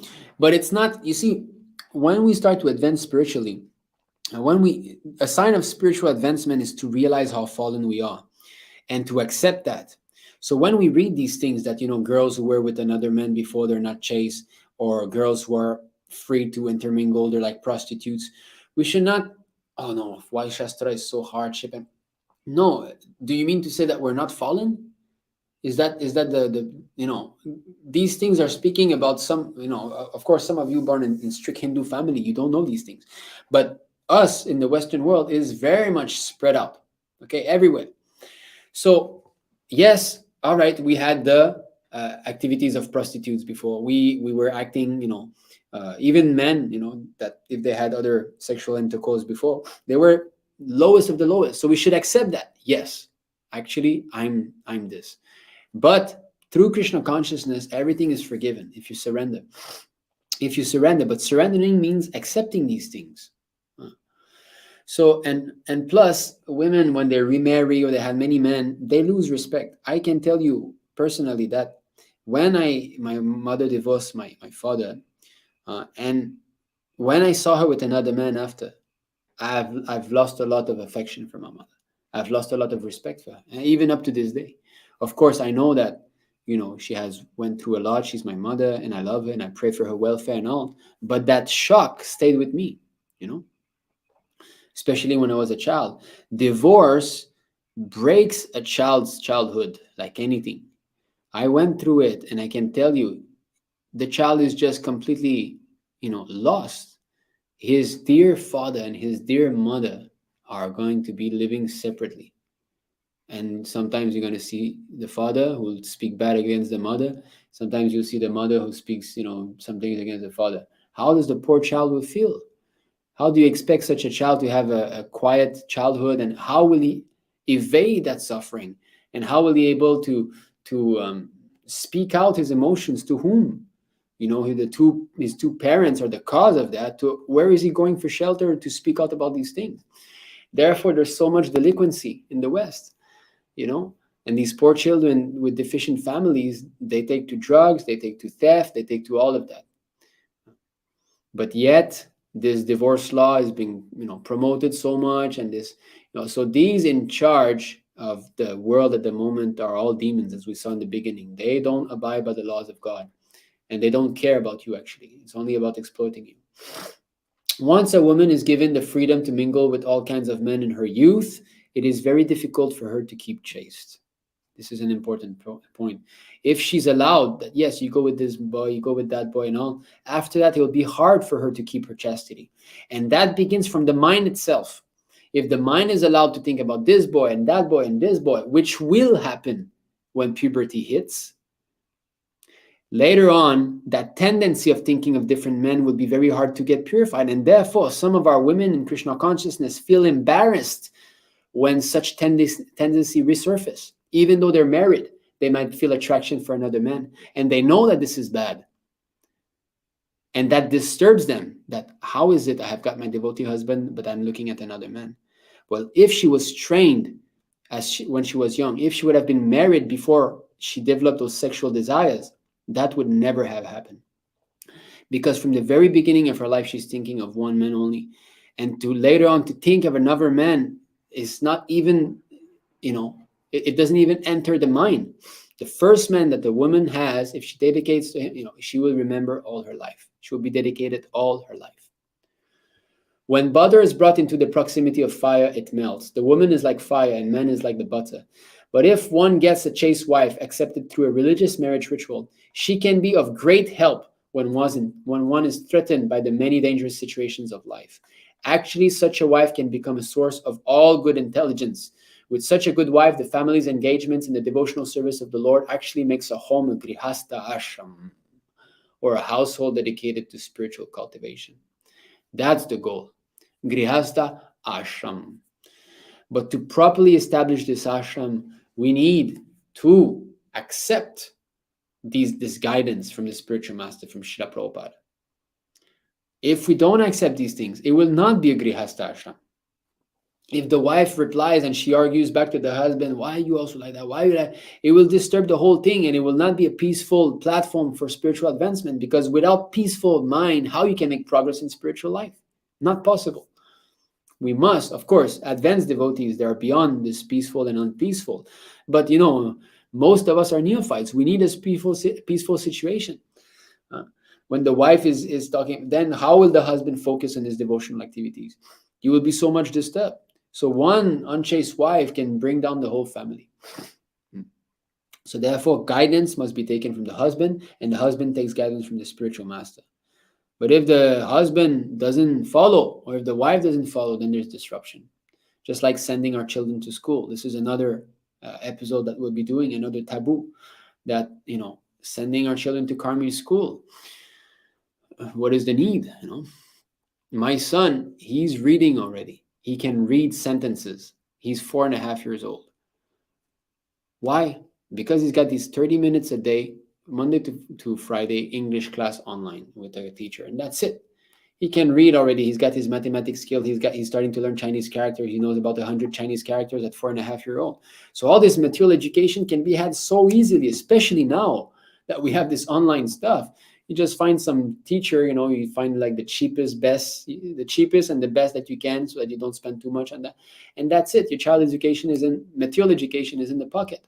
And later on, you want him to learn, let's say, video editing, or, doing some 3D stuff that can be engaged in the service of the Lord. Same thing. You find some online course. What is all this YouTube about? They're all trying to sell you these courses, right? You just get some for your children. But it's hard to accept. No, I want my child to have a degree. Where would his maintenance be if he doesn't have a degree? Nitya nityanam chetanas chetananam eko bahunam yo vidadati kaman. So there's the one eternal that is supplying the necessities of life for the plural eternals.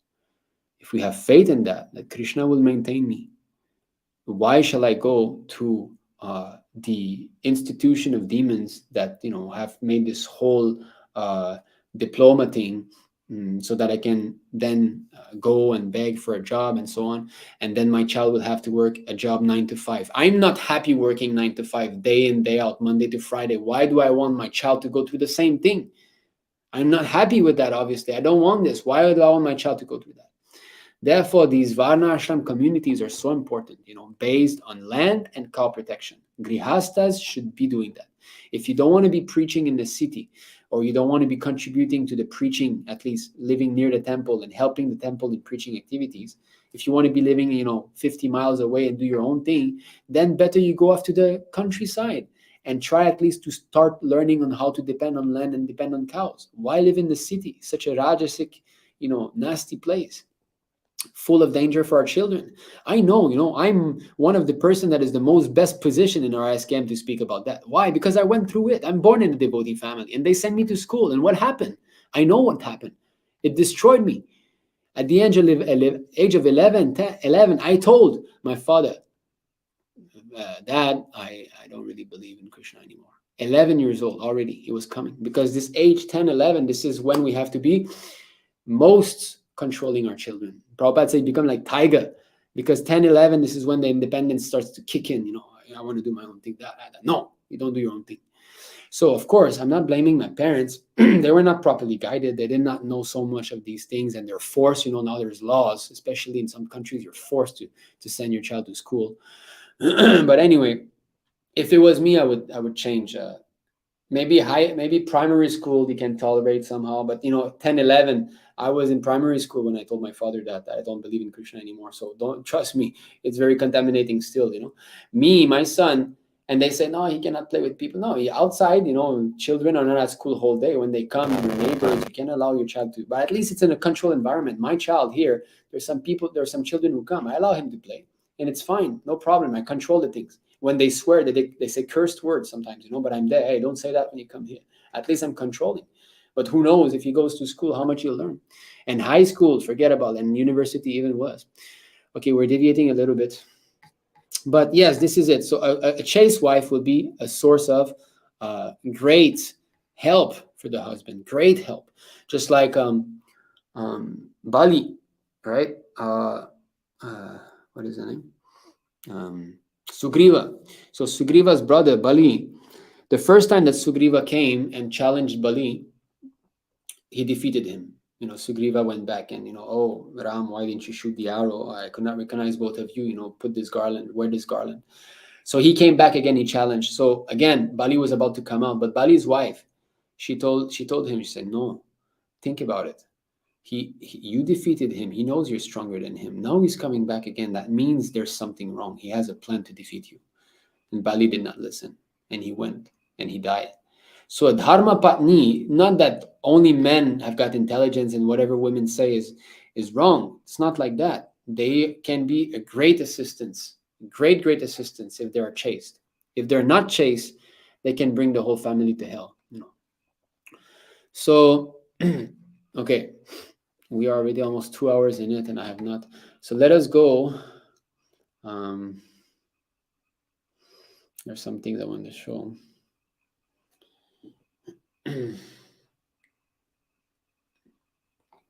Yes. This is, okay. 1:16:21. Are you feeling compunction for the unhappy women and children who are left forlorn by unscrupulous persons? Or are you unhappy because the goddess of learning is being handled by brahmanas addicted to acts against the principles of religion? Or are you sorry to see that the brahmanas have taken shelter of administrative families that do not respect Brahminical culture? In the age of Kali, the women and the children, along with brahmanas and cows, will be grossly neglected and left unprotected. So this unprotected mentality and to not protect women, to not restrict them from having this independence is an act of Kali. Is Kali Yoga who's infiltrating. So all these thoughts that women have, I have to be also, this is all Kali who's infiltrating, who's polluting the whole social convention, the whole society. Okay.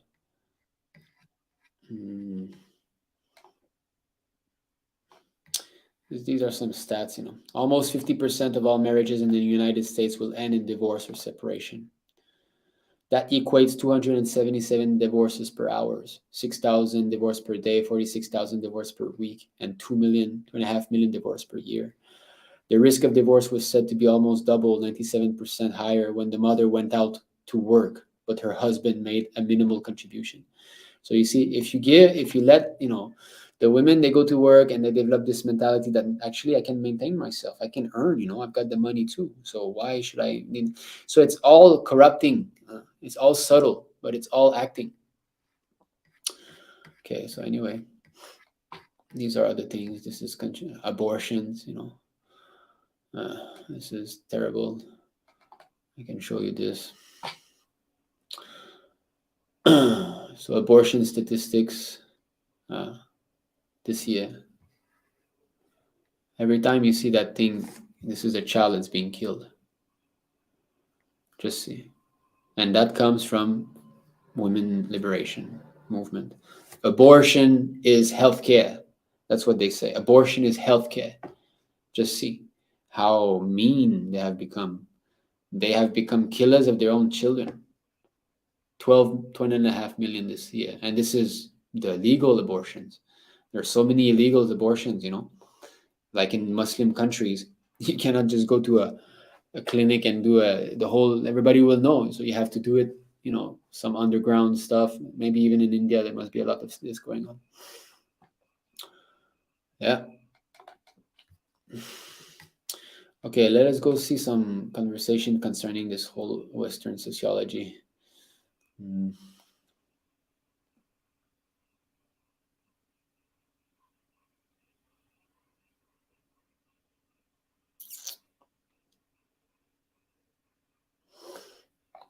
Okay.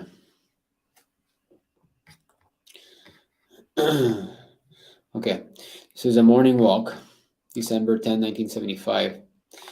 Harikesha. I think that was the same stewardess who came in the back and asked us, why does Swamiji doesn't like women? Prabhupada, no, I don't say that I don't like women, but I cannot say that equal rights. How can I say? First of all, show that you equal rights. Your husband becomes sometimes pregnant, and then you become pregnant alternately. Just see how Prabhupada, boom, puts it clearly. That's a fact. If you speak of equal right, that means that those laws of nature should be also distributed equally. That sometimes the husband becomes pregnant, sometimes the wife. But no. Yeah, that doesn't mean you don't like them. No, it is the truth. I'm speaking the truth that if you have equal right, then let your husband become pregnant, make some arrangement. You see, Prabhupada could speak to these people like that because Prabhupada is freed from envy. But if I'm an envious man who wants to rule over women and want to control them for my own enjoyment, and I pound on them and telling them these things, it will not have a good effect. But Prabhupada can tell people these things. And there's some verses in the Bhagavad Gita that one who has learned to control his senses, he's dear to everyone, and everyone is dear to him. So one who's perfectly Krishna conscious, he's freed from envy. Therefore, he can speak such things in front of people, and people don't even become agitated. Vishaka was preaching to her. She said that actually we are less intelligent.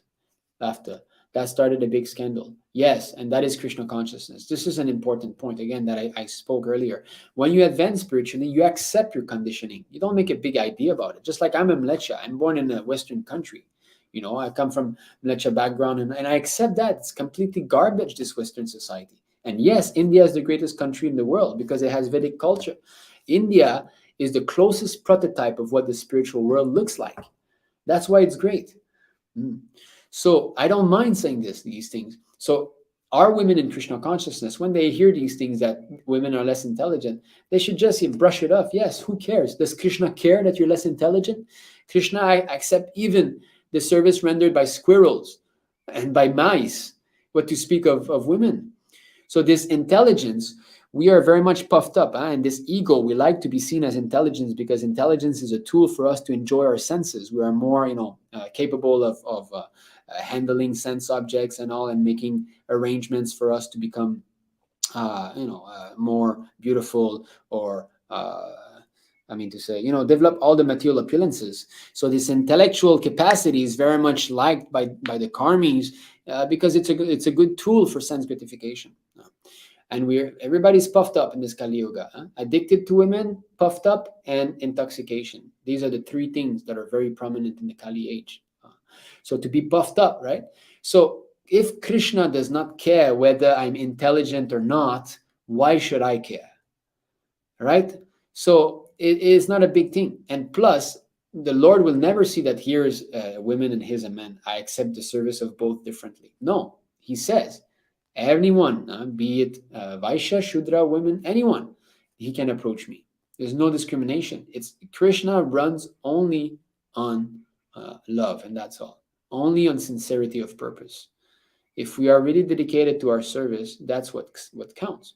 We don't need to be big pundits, Women senators, women are in charge of companies sometimes, Indian. No, in India, there are two women. They are high commissioners of India to the foreign countries. No, that is possible. That requires education. That is another. So this is another thing. Not that women are not capable of doing these things. And that's another thing. Western sociology or Western mentality, philosophy works on this principle that if I can do it, it is correct. That's all. They have no idea of all the repercussions that their actions are having. They do not know all these verses from Bhagavad Gita that do your duty, don't do another person's duty. Even though you perform it perfectly, better doing your duty nicely than another's duty. And there's 2-3 verses that Krishna speaks like that. So better you stay in your line, your duties. You do that. Instead, even though you're good at doing this is not a good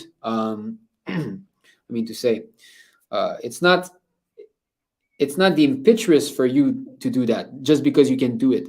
But now, because they have these women senators and doing this, and they're saying, hey, women also can run companies and so on. So why no equal right? No, not like that. Yes, definitely women can do that.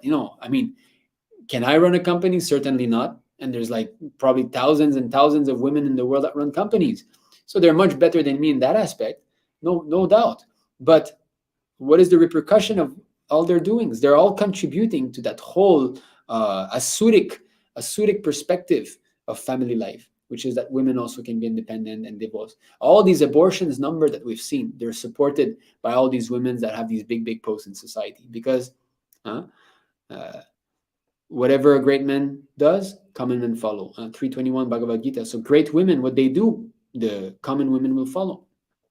So we have got great women in our history. These are the great women we should follow. Kunti Devi, Satyabhama, Rukmini Devi, Draupadi. All these Vedic women are the women that our Matajis should look up to. That how devoted to their husband they were, how devoted to the Lord they were, and take inspiration from such women, not from those big, company leading women. Women are subordinates. Not subordinate, actually. The occupations are different. It does not mean, that is another mistake. Just like the leg is walking and the head is directing. So although the occupation is different, both of them are important. We require the head and leg also. If simply head is there, if there's no leg, then who will walk? This is the understanding, not equal. Everyone must have his separate duties to serve the whole. That is the arrangement. This is a real understanding. So Prabhupada here is breaking through that false ego of that we have as men, to think ourselves superior. And in Bhagavad Gita, Krishna says, actually Prabhupada says that this is one of the downside of being in the mode of goodness. That when you come to the mode of goodness, you think yourself superior to others, because materially speaking, you are. You develop all these Brahminical qualities and so on. So you become superior to all the others, Kshatriya, Vaishya, Sudra, women, and so on. But if you want to be doing genuine spiritual advancement, even that barrier has to be broken. And that's what Prabhupada is bringing here. Okay. Everything will be satisfied. Just like our women, Krishna conscious, they are working. They don't want equal rights with men. It is due to Krishna consciousness, you see?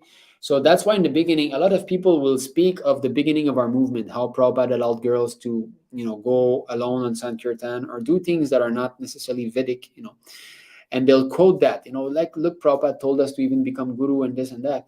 That is because Prabhupada is working on the principle itself, Krishna consciousness. If you bring in too many of these rules and regulations in the beginning, whatever level Krishna conscious advancement will be there will be spoiled. Therefore, Prabhupada did not bother with all this. He knew that by their own purification in being engaged in Krishna conscious activities, they will be able to realize these things. Just like I said in the beginning, there's many things that I did not accept. My wife, same thing. But because somehow we're getting a little purification, then these things are clear now that yes, we accept. But if someone would have put this point on my head in the beginning, no, that like that, or on my wife, it must be submissive, then at one point she'll crack, will break.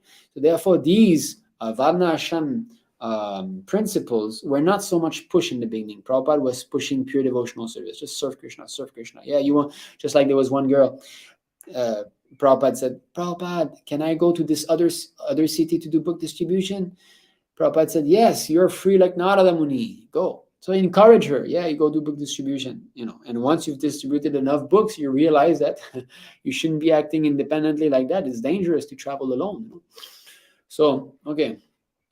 They are cleansing the temple. They are cooking very nicely. They're satisfied. They never say that I have to go to Japan for preaching like Prabhupada. They never say this is artificial. So Krishna consciousness means work in his constitutional position.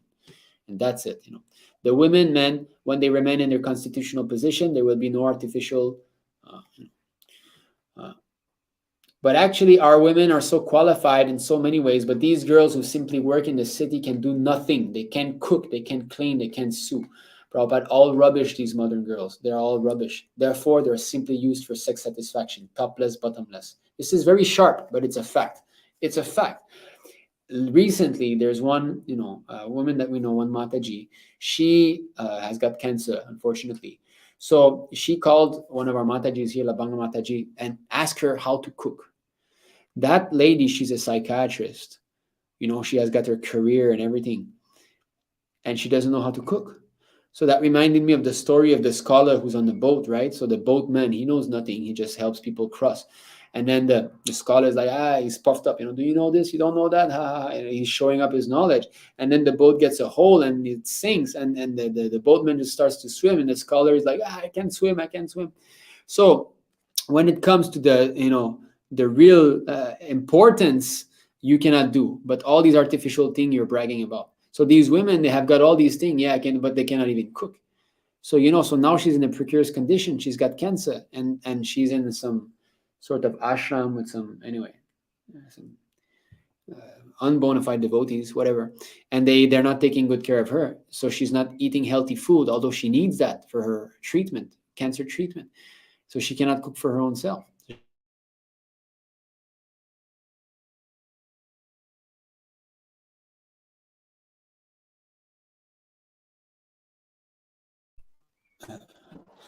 Okay.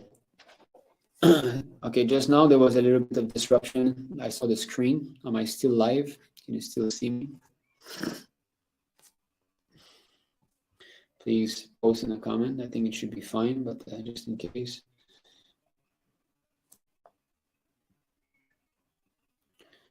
I think it's fine. Okay. So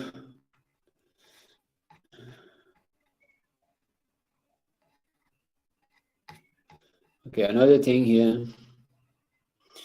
Okay, so role of women here. This is a letters, Calcutta, February 16, 1972. You ask about marriage. Yes, actually, I want that every woman in the society should be married. This is Prabhupada's instruction.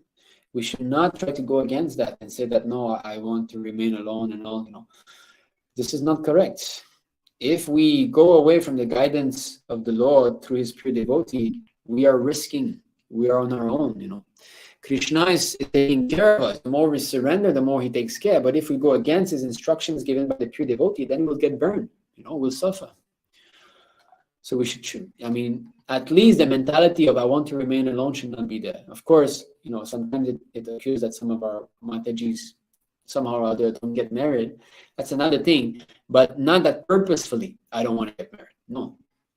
But what is this training to become wives and mothers? No school is required for that. Simply association. Probably there was some letter saying, oh, I want to opening a school or making a class for becoming wives and mothers, you know. So Prabhupada is saying, what is this nonsense? And it is not necessary to say that women only can instruct the girls and men only can instruct the boys. Not when they are so young. 12 years, they may be initiated.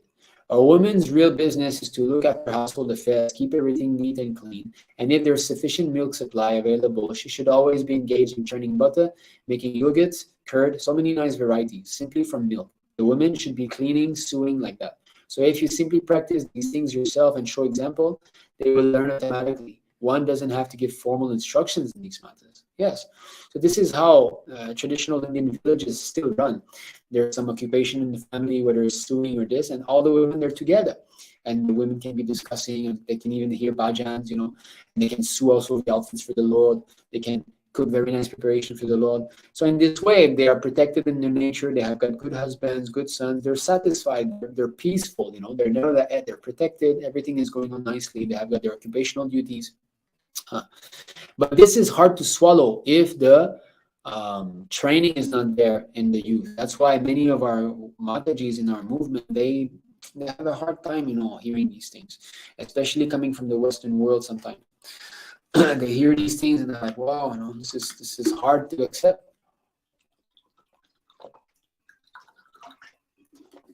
But if we get them married very early, one husband, that's it. Actually, they will learn to be very faithful. All this will be swallowed very easily. Actually, they will be, yeah, makes sense. They will agree 100%, you know. So this is why we should try to get our, now I want to be, yeah, okay, here we come. Actually, there is no brahmacharini. It's not allowed in the Shastra. So this word brahmacharini was used a lot in the beginning of ISKCON, you know, brahmacharini ashram and so on. Even Prabhupada went along with it for some time. He was using it.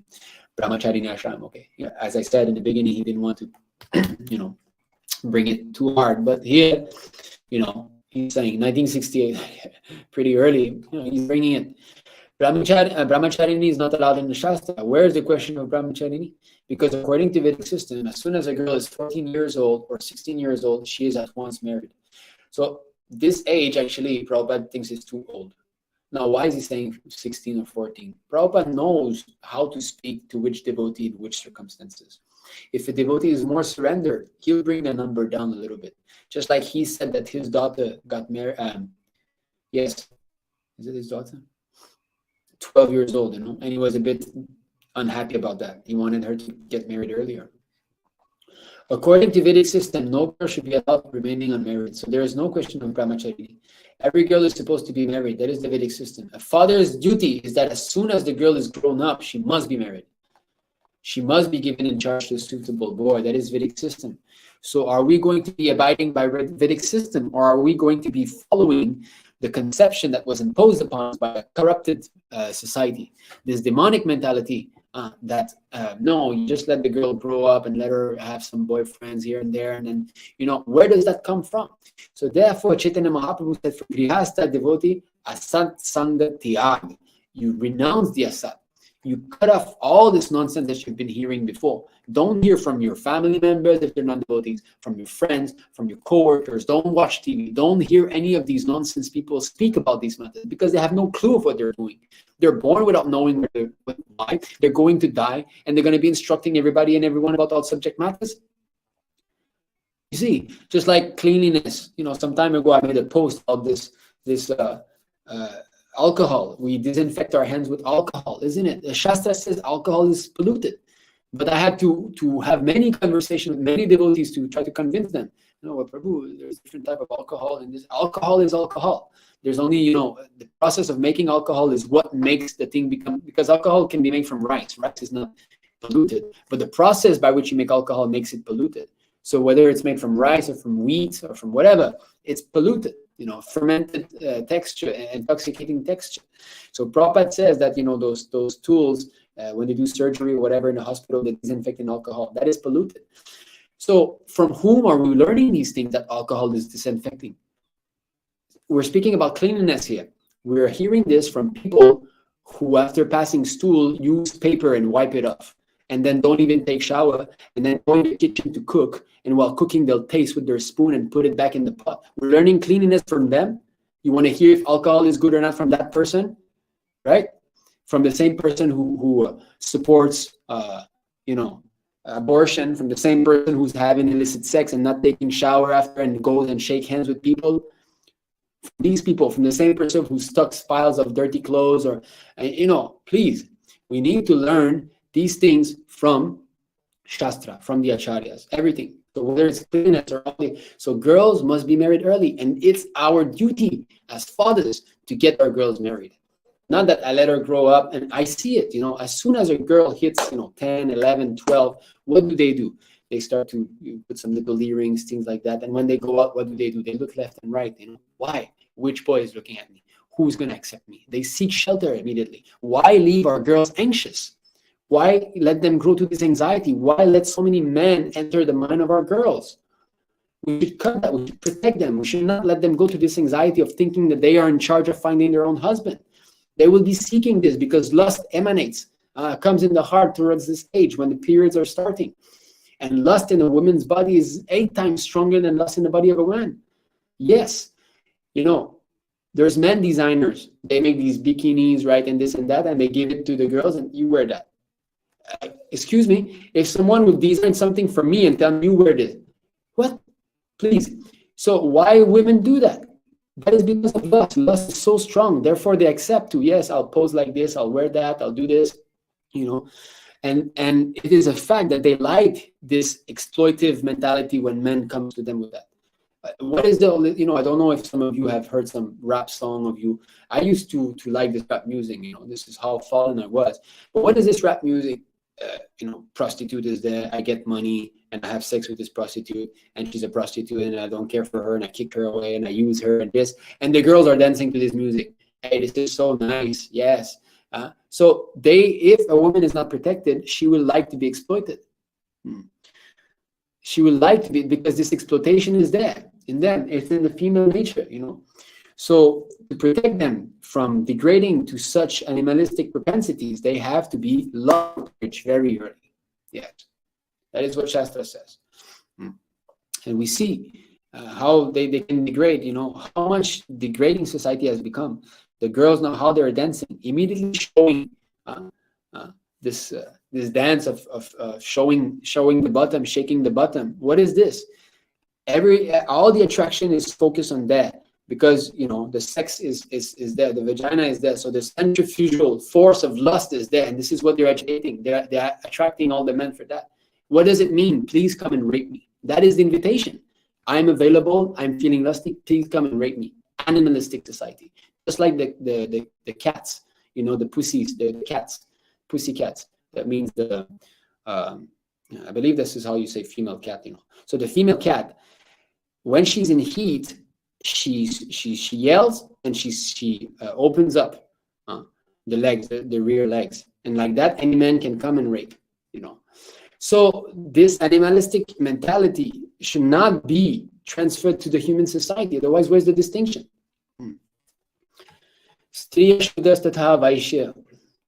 A woman is meant for being protected. So long she's not young, she's under the protection of the father. And as soon as she's young, she's given in charity.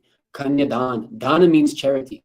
You should find out some suitable boys and give in charity. My dear boy, take charge of this girl. So long she was under my charge, now it is under your charge. So where is and this charity is the best type of charity. A young maiden given in charity to a Brahmana boy is the best type of marriage. There's 8 types of marriages in Vedic culture. In the Manu Samhita is described, There's like Gandharva marriage, which is there's no ceremony, the boy and girl just get together, and that's it. There's the Rakshasa marriage where the girl is kidnapped. This is often used by Kshatriya. The worst type of marriage, which is the fiend marriage, the ghost marriage, is that the girl is raped, actually. During when she's sleeping, she's raped, and after that, somehow or other, they are together. So just see, so there's 8 types of marriages. So Brahmanas can accept only a few of them, Kshatriyas can accept a few of them, and so on. And what Prabhupada here is speaking about, to give the daughter in charity, the father gives in charity to a good Brahmana boy or devotees, that is the best type of marriage. That's called the Brahmana marriage. Brahman Vivah. There is no question of brahmacharini. And when he's old enough, then the husband leaves the home and gives charge to the elderly son. My dear boys, take charge of your mother. So she's always in charge of somebody. So according to Vedic system, there is no independent life for women. Nastri svatantriyam marhati, Manu Samhita. That's Stri means women, should not be allowed independence. They should be given all protection. That's a very nice system. Not independence does not mean their position is very lower. No. That is the whole mistake here. They think that they have no independence, that means they're lower. No, they're revered. Mataji means what? Dear mother, revered mother. And you see in our temples, the Matajis, they say something to one of the brahmacharis or some other, yes, Mataji, what can I do for you? So they become very much respected. So the men are willing to serve some Matajis because they see that, yes, she's chaste, she's a good wife, she's a good mother, and so on. She commands respect due to her shyness, due to all her good qualities. Prabhupada often says this example that he was sitting with a friend on a bench, and this sweeper lady came, and she covered her head, and she just stood by. So due to her chastity, due to her shyness, she could have those two, very sophisticated men stand up and let her come. So this way of chase and it's very imposing for men. Men will immediately respect good men. Devotees will immediately respect women who are chaste. But I can tell you that women who act unchaste will lose respect from the proper Vaishnava community.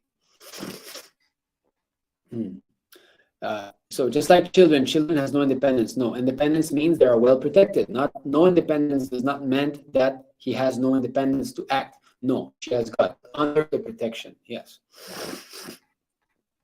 Okay, so this is the same thing. Okay. All right, so protect. But she has developed by that time sex desires. Under the circumstances, it is the duty of the father to hand over the girl to a nice young boy to take her protection. This is marriage, kanyadhan. According to Vedic system, Kanya, means daughter, is given in charity to find out the suitable. Practically, I'll say, in our childhood, okay, here, my sisters were married between 9 to 12 years. My eldest sister was married when she was 9 years old. Before my birth, okay, I think when I mentioned this 12-year-old marriage, I think it was Prabhupada's sisters, maybe.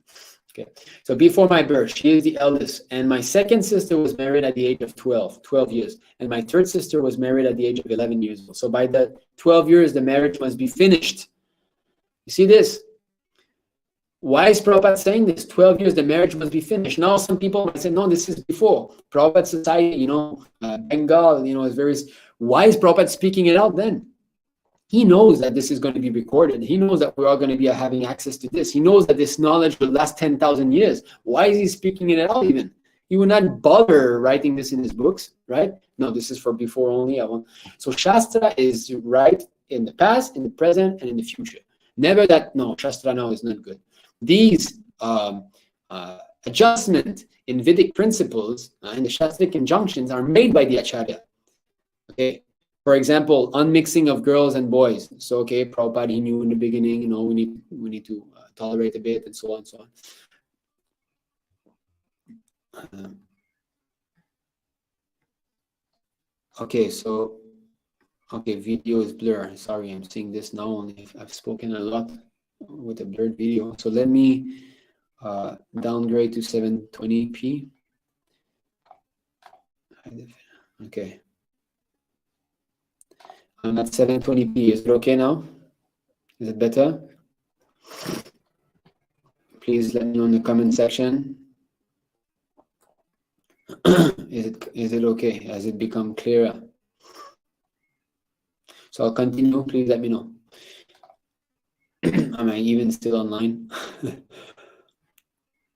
I hope I was. Otherwise, I would have been speaking a lot on my own. Okay, no. So you're saying no. So that means the video is still like that. No problem. Just saying, okay, what to do? But I mean, it's blood, but you can see me move. I mean, you can hear, and can you see the shared screen? That's what's important.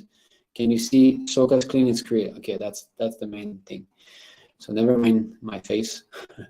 Okay, now, so by the age of 12, the marriage must be finished. That was the duty of the father. I remember. Because my second sister was going 12 years, my mother said to my father that I shall go to the river and commit suicide. The daughter is not married.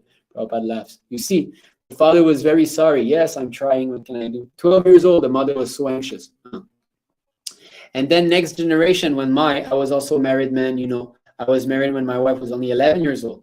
And at the age of 14 years, she gave birth to first child. Just see. So Krishna created the means to arrive at this age. Means what? Means if everything is arranged properly, the girl is ready to beget children. See, so of course now in modern day society, if everything is topsy-turvy and you put a child to a 14-year-old girl, and no, actually better they don't have children at all. Because what is the goal of all this? All of this is to go back to Krishna. That's the whole point, Okay. So the whole idea is that we have to advance in spiritual life. We have to go back to Krishna, get free from this material entanglement. We should not lose track of that. And all these different arrangements are there to be able to minimize all the material inebrieties, material conditioning, so that everything will flow better, right? So this is one of the things. Early marriage. If we manage to marry our daughters early and they flourish in Krishna consciousness, they will be the beacon of light to show by example for all other women in our movement. And this is important. We have to show by example. These things have to be introduced. Myself, I personally, I don't mind to get my girl married early. I don't want her to be thinking of this boy, that boy. I don't want to see that. I don't want to see her start to dress nicely and together, but no, I want her to do these things, but with her husband. So I will try my best to follow the instructions of Srila Prabhupada. And I hope that through this example, she will be able to show by practical example and how nice quality and a nice wife and mother she would become, so that others, girls who come later on in other generations will see that. And next generation, when my eldest daughter was married at the age of 16 years, it is little increase. But I was also very much upset that the daughter is 16 years old. So you see Prabhupada, okay, so actually 16-year-old, not 12. 12 was Prabhupada's sister. So Prabhupada is saying 16-year-old already, he was upset, right? And our girls are becoming 16, 17, 18, 20, and we just sit by and watch. What is this?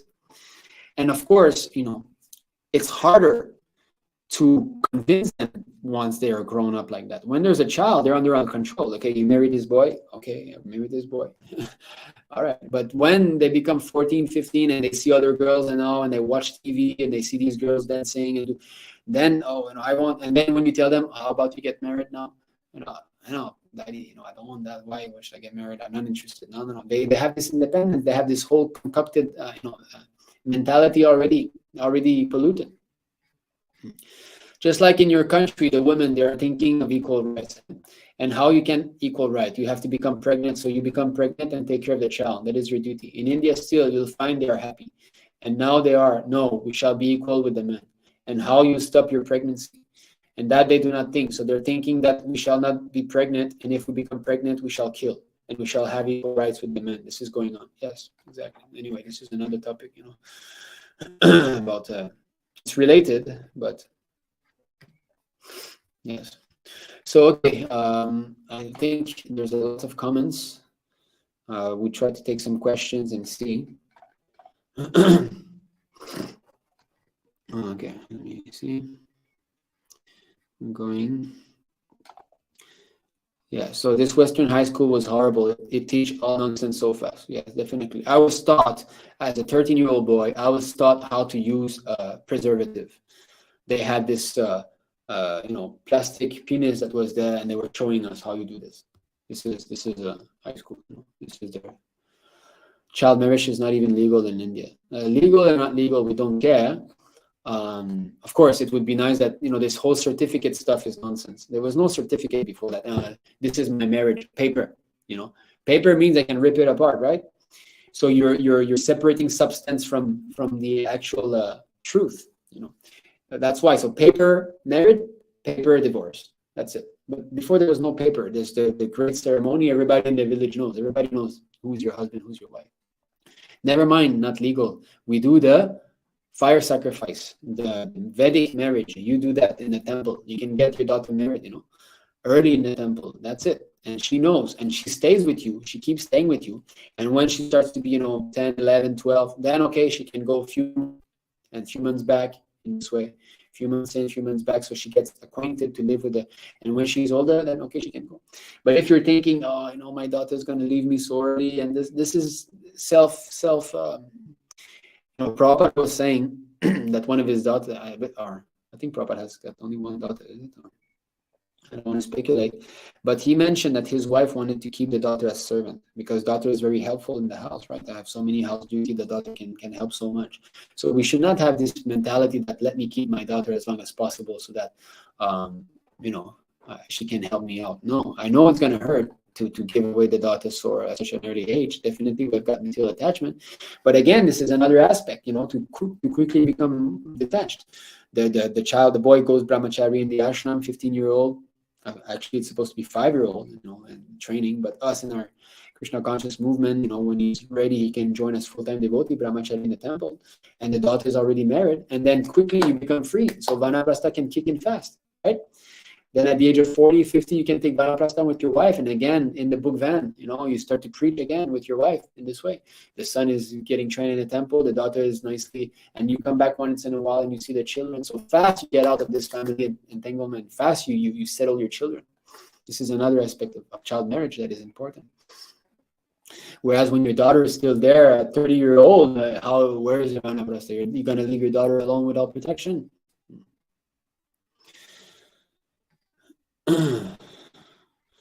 Okay.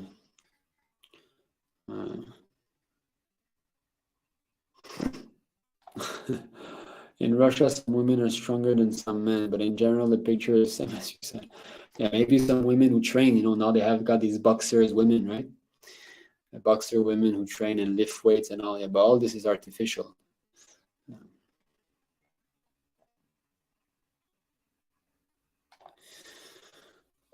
in my IT sector, girls showing them as they very much independent, but at the night they call men who they trust because they have fear to walk in only road. So still they dependent. Yes, that's a fact. You need a man to fight. I mean, a 13-year-old boy is stronger than women already. 13-year-old.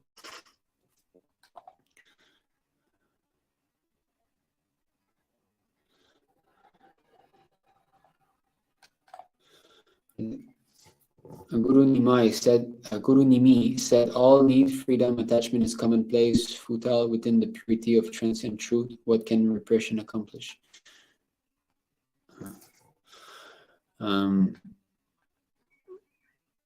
Okay, Guru Nimi, I don't know what that is. What can repression accomplish? That is one of the verses in Bhagavad Gita. But the point of that is to regulate all our senses, not to repress them. That's another topic. That is no, actually, it is also related to what we're saying here. That lust, right? You cannot repress lust. You cannot block it. It will burst out. Not possible. So therefore, that lust has to be properly channeled. So the lust between husband and wife is there, and you beget children. That's all. Okay.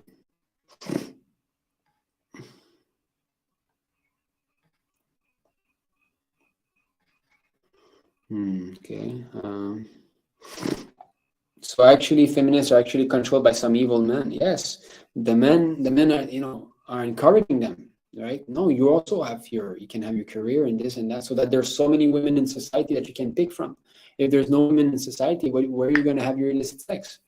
It's all boasted. It's all Papa. There's a quote somewhere that I cannot find it. That this feminism mentality is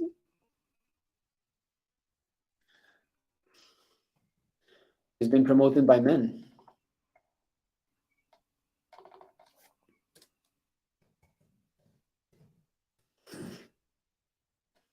Okay.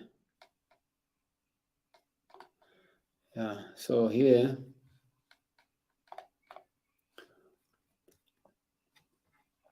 Okay.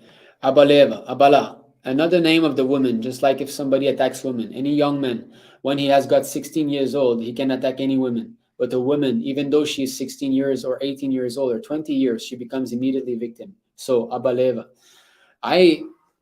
In my nonsense past life, at one point there was this girl who became very angry at me for some reason. I don't know. I think maybe she liked me or something. And she became completely crazy, and she came to me and started to fight with me, but I was not fighting back.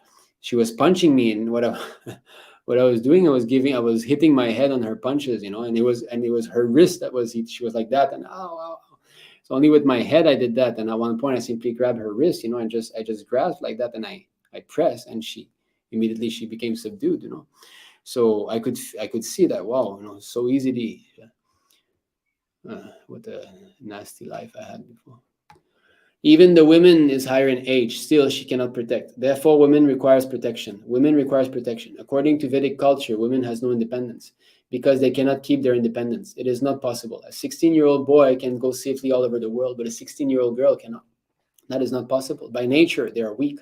So they require protection. And until she reaches youthhood, she's protected by the father. As soon as she reaches youthhood, she's given to a young man, her husband, to give protection. And in old age, she's protected by the elderly sons. This is the Vedic culture. They have 3 phases of life: childhood, youthhood, and old age. So because they are weak in the Western countries, the women are given freedom like men, but that is unnatural. Therefore, these poor souls are being exploited by the other section. That's it. Men are exploiting girls nowadays. And I can tell you, I used to have some very low-class friend, the girls would come and and when the girl go away, they would speak all nasty things against them. She's a prostitute. She's this and that. And you're so nice. And because girls really easily become seduced by men. And men just need to speak some sweet words. Oh, you have nice hair today. And then immediately the girl, he likes me. Because girls, they want to be pleasing to men. They want this they want men to be pleased with them. That is a psychology. So immediately when a man becomes pleased with their appearance or their words or anything, and he compliments them, then immediately she becomes attracted. And yes, and this, and then after that, sex, and then bye, I'm going. And these low class men, they don't care if she becomes pregnant. No, you keep the child. I don't care. I'll just leave. It is a great deficiency of Western sociology, but the Vedic culture is different from this. Women is not given independence, and generally one man marries more than one wife. That is Vedic culture. Just like see Krishna. Krishna has 16,108. That is allowed. Krishna was personality of Godhead. He could maintain. Why 16? 16 million wives. That is not difficult for him. But even ordinary men, Kshatriyas especially, they used to marry more than one wife. Still, not only one wife, but one wife. One princess is married, and along with her, 100, 200 maidservants, they will go with the king. Just like when Vasudeva was married to Devaki, some hundreds of maidservants was given with him. So women, the conclusion is that women are weak. They should be given protection. They should not be ill-treated, just like a father gives protection to the children. It does not mean it is ill-treatment. There's no question of, but protection. Otherwise, abaleva. They can be victimized by any man, powerful, because man is powerful. That is a psychology. That is a psychology. They know that the girl whom I'm going... Okay, no, we read that before. So that's it. The men, they're exploiting. They're exploiting the other section, you know. Women can also very easily become polluted. That's why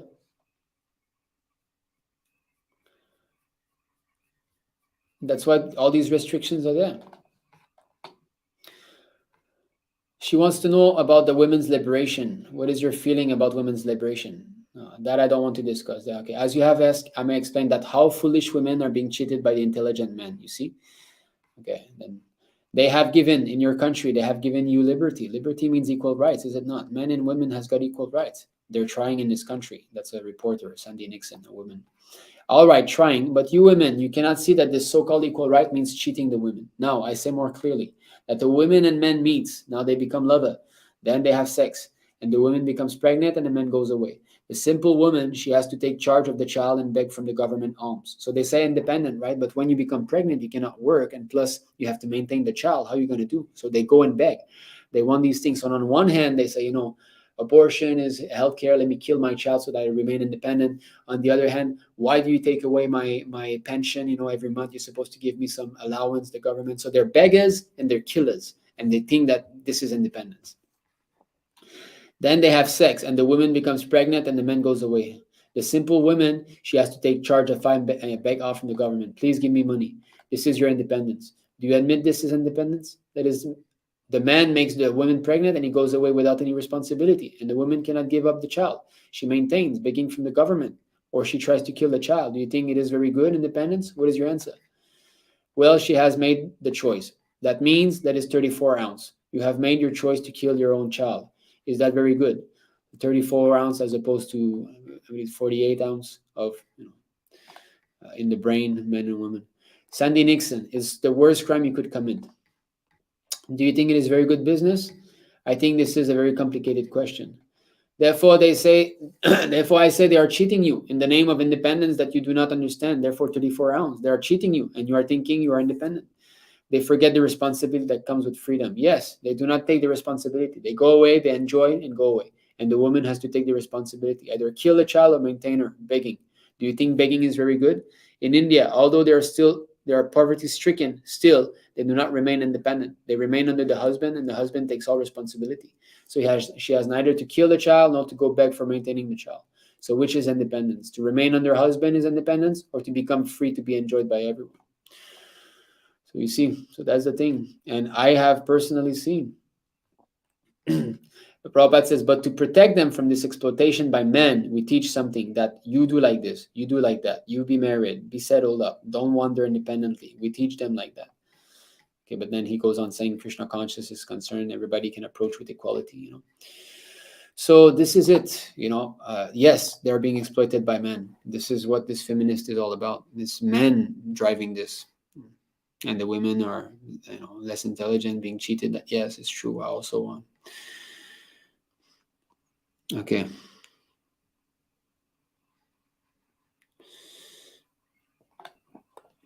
A lot of women are joining us. Often they have the same problem. They have no protection. Either the husband is a materialist, or the family is demoniac, or there is no one at all. Yes, so this is a touchy subject matter. As far as Shastra is concerned,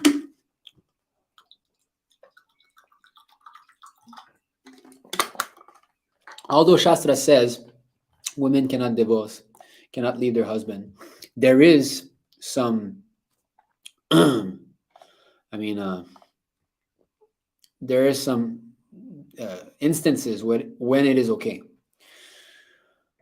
And that is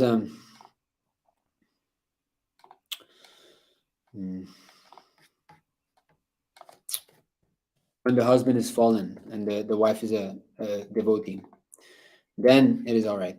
So we can see here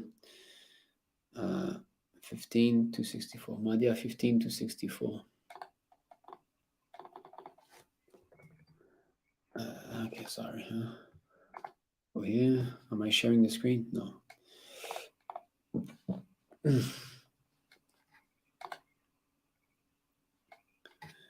So, Chaitanya Charitamrita, Madhya 15 264. 264, is it? If it's 264, it's way behind.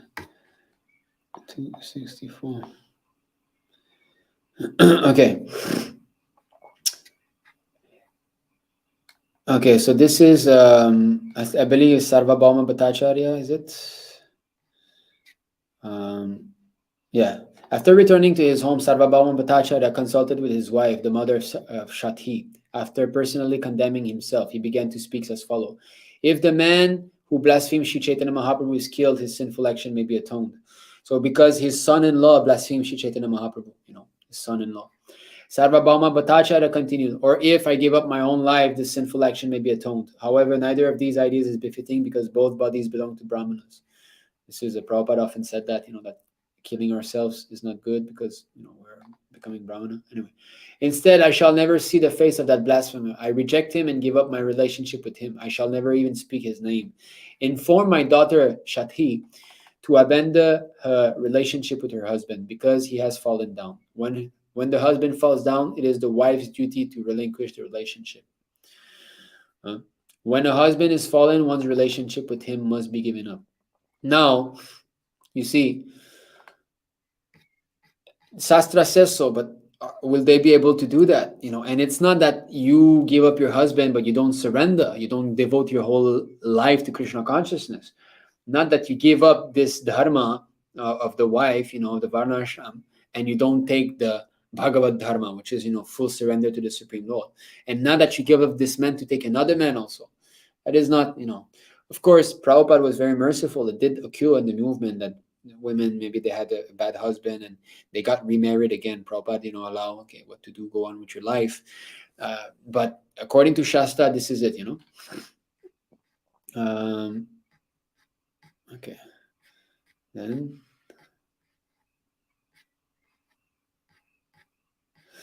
as far as Shathi, the daughter of Sarvabhauma Bhattacharya, was concerned, she was advised to give up her relationship with her husband. Concerning this, Srimad Bhagavatam 5.5.18 states, Napatischa sa syan namochayatyaha samupettam rityum.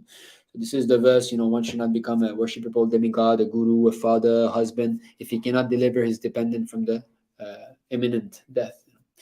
States, Napatischa sasyan namochayatyaha. One cannot be a husband if he cannot liberate his dependents from inevitable death.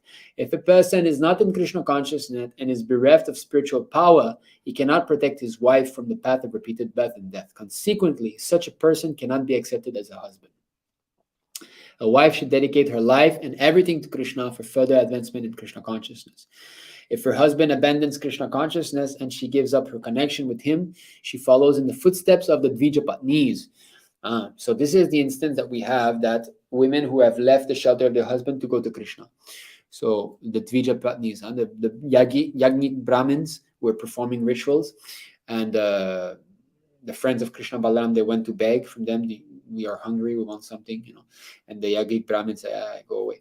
But then the Patnis, the wives, they left the protection of their husband and they went to Krishna. But this is very, very exalted. We're speaking of very high level, but still, it is according to Shastra. If these Matajis that have no protection, have got a fallen husband, if they're strong enough and they're willing to really surrender, they can leave and go. And they should go where they can receive protection. That's why Prabhupada wanted the leaders of our movement to arrange for some kind of covenant, like in Christianity, a house for widows, or unmarried women, where they will still receive protection. Not that she has to go away; she has to surrender and live in the temple. So that's a responsibility of our temple presidents to try to make such arrangement. Of course, it's a lot of responsibility. A lot of headache can come from that, but it's Prabhupada's instructions after all that we have to look after these unprotected women. The wife is not to be condemned for cutting off such a relationship in this regard, because according to Shastra, a wife cannot leave a husband even if he's of bad character. Shri Krishna assures the Dvija Patnis in Srimad Bhagavatam 10:23, 31 to 32. My dear Dvija Patnis, rest assured that your husbands will not neglect you on your return, nor will your brothers, sons, or fathers refuse to accept you, because you are my pure devotees. Not only your relatives, but also people in general, as well as the demigods, will be satisfied with you. Transcendental love for me does not depend upon bodily connection, but anyone whose mind is always absorbed in me will surely very soon come to me for my eternal association. So that's the thing, to be always absorbed in Krishna consciousness, but how to do when the husband is a karmi? And of course, material attachment is there, so most women actually cannot do that. They will not want to be leaving their husband and everything, It's for very strong women, women who are spiritually strong, they can do that. Otherwise, simply renouncing the husband and then falling from Krishna consciousness, there's no gain.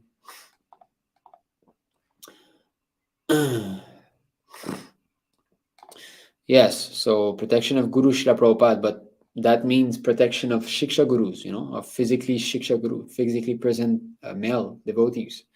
So we have to be taking care of such women. We have to somehow make arrangement. This is our duty. Prabhupada was stressing on that point.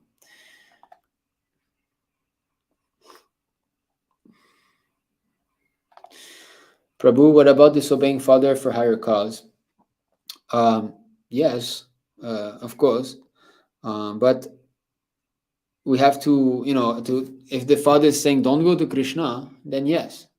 And for boys, it's easier. When we reach 18, 19-year-old, we can just say bye, I'm leaving. If we've got the guts to take it, if you can handle it. Father says don't become devotee. No, I'll become devotee. Legally he cannot do anything. So if you're strong enough, you should do it. You should surrender to Krishna. But it's all based on the spiritual realization, the spiritual faith that the person has. So for young girls to just leave the father's protection, that is not actually advice. They should remain and pray to the Lord that the Lord makes arrangement. Because she leaves, then what happens? Then she goes to the temple. And Prabhupada was saying, you stay at home, you obey your father, and slowly, he wanted his female disciple especially to remain under the protection of their father, even though father was not a devotee. And just be good girl, be a good girl, serve your parents nicely. And in this way, change their heart, because they will develop, if you're nice to your parents, they love you more and more, they attach to you, and you're a devotee. So by loving you, they become purified also.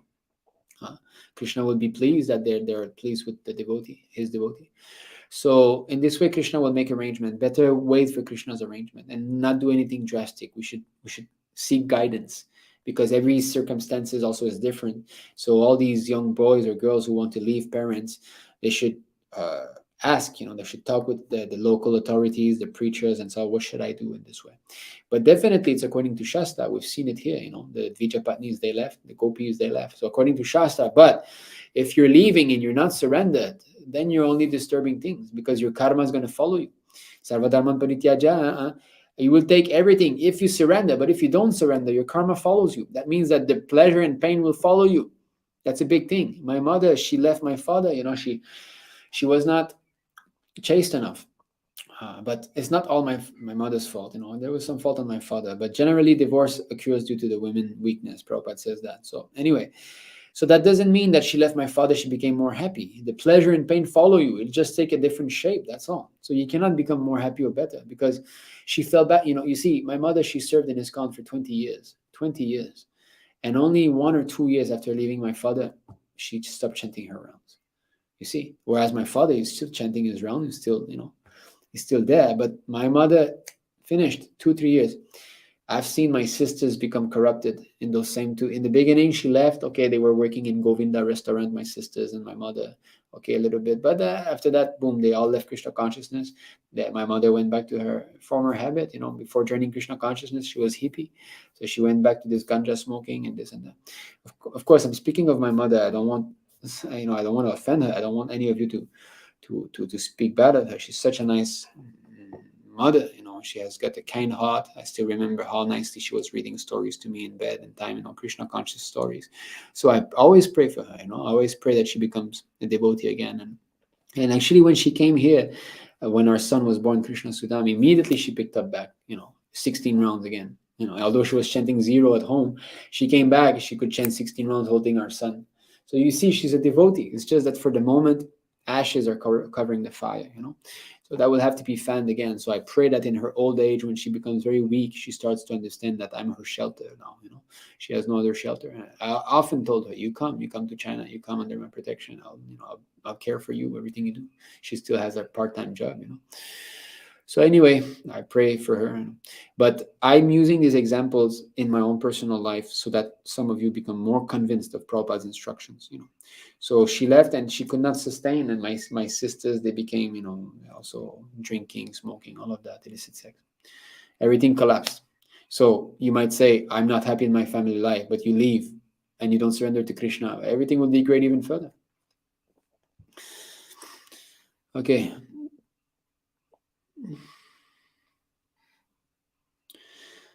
Okay. I just read it out. Okay. Hare Krishna Prabhuji, please accept my humble obeisances. How to face disagreements with non-devotee parents? It becomes difficult to remain humble and obedient. No, they should be. Prabhupada said you maintain your standard. No meat eating, no intoxication, no gambling, no this. This you have to maintain no matter what. Your 16 rounds. Okay. But other disagreement and all, you have to tolerate. Like Prahlad Maharaj, he never disagreed with his. Even the father gave him poison. Okay, Father, I'll take, But as far as you forget Vishnu, no, that he could not do. You cannot forget Krishna. So for that point, we have to be as strong as a thunderbolt. But other things we should tolerate. Actually, for a devotee, there's no bad circumstances. This is all an impetus for our developing love of God. Because our desire to surrender to the Lord will be just intensified more and more. After a month of rain, when the sunshine is so blissful. Prabhupada said that when a devotee is undergoing disturbances, it's a plan by the Supreme Personality of Godhead. There's a plan going on. So we should remain obedient daughters to our fathers and mothers, and tolerate. Now, if they blaspheme the devotees and all, just go away, you pluck your head. I don't want to hear you pluck your head. You go away, go in your room and something, plug in Prabhupada, and like that. But we should tolerate. We should be good daughters. Concerning this, a nice letter.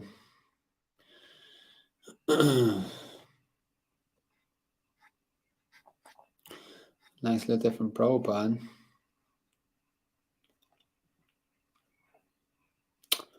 Okay. This, how to share. Okay, I will just add something. Share the screen here. Okay, this is small. Anyway, I'll boost it up.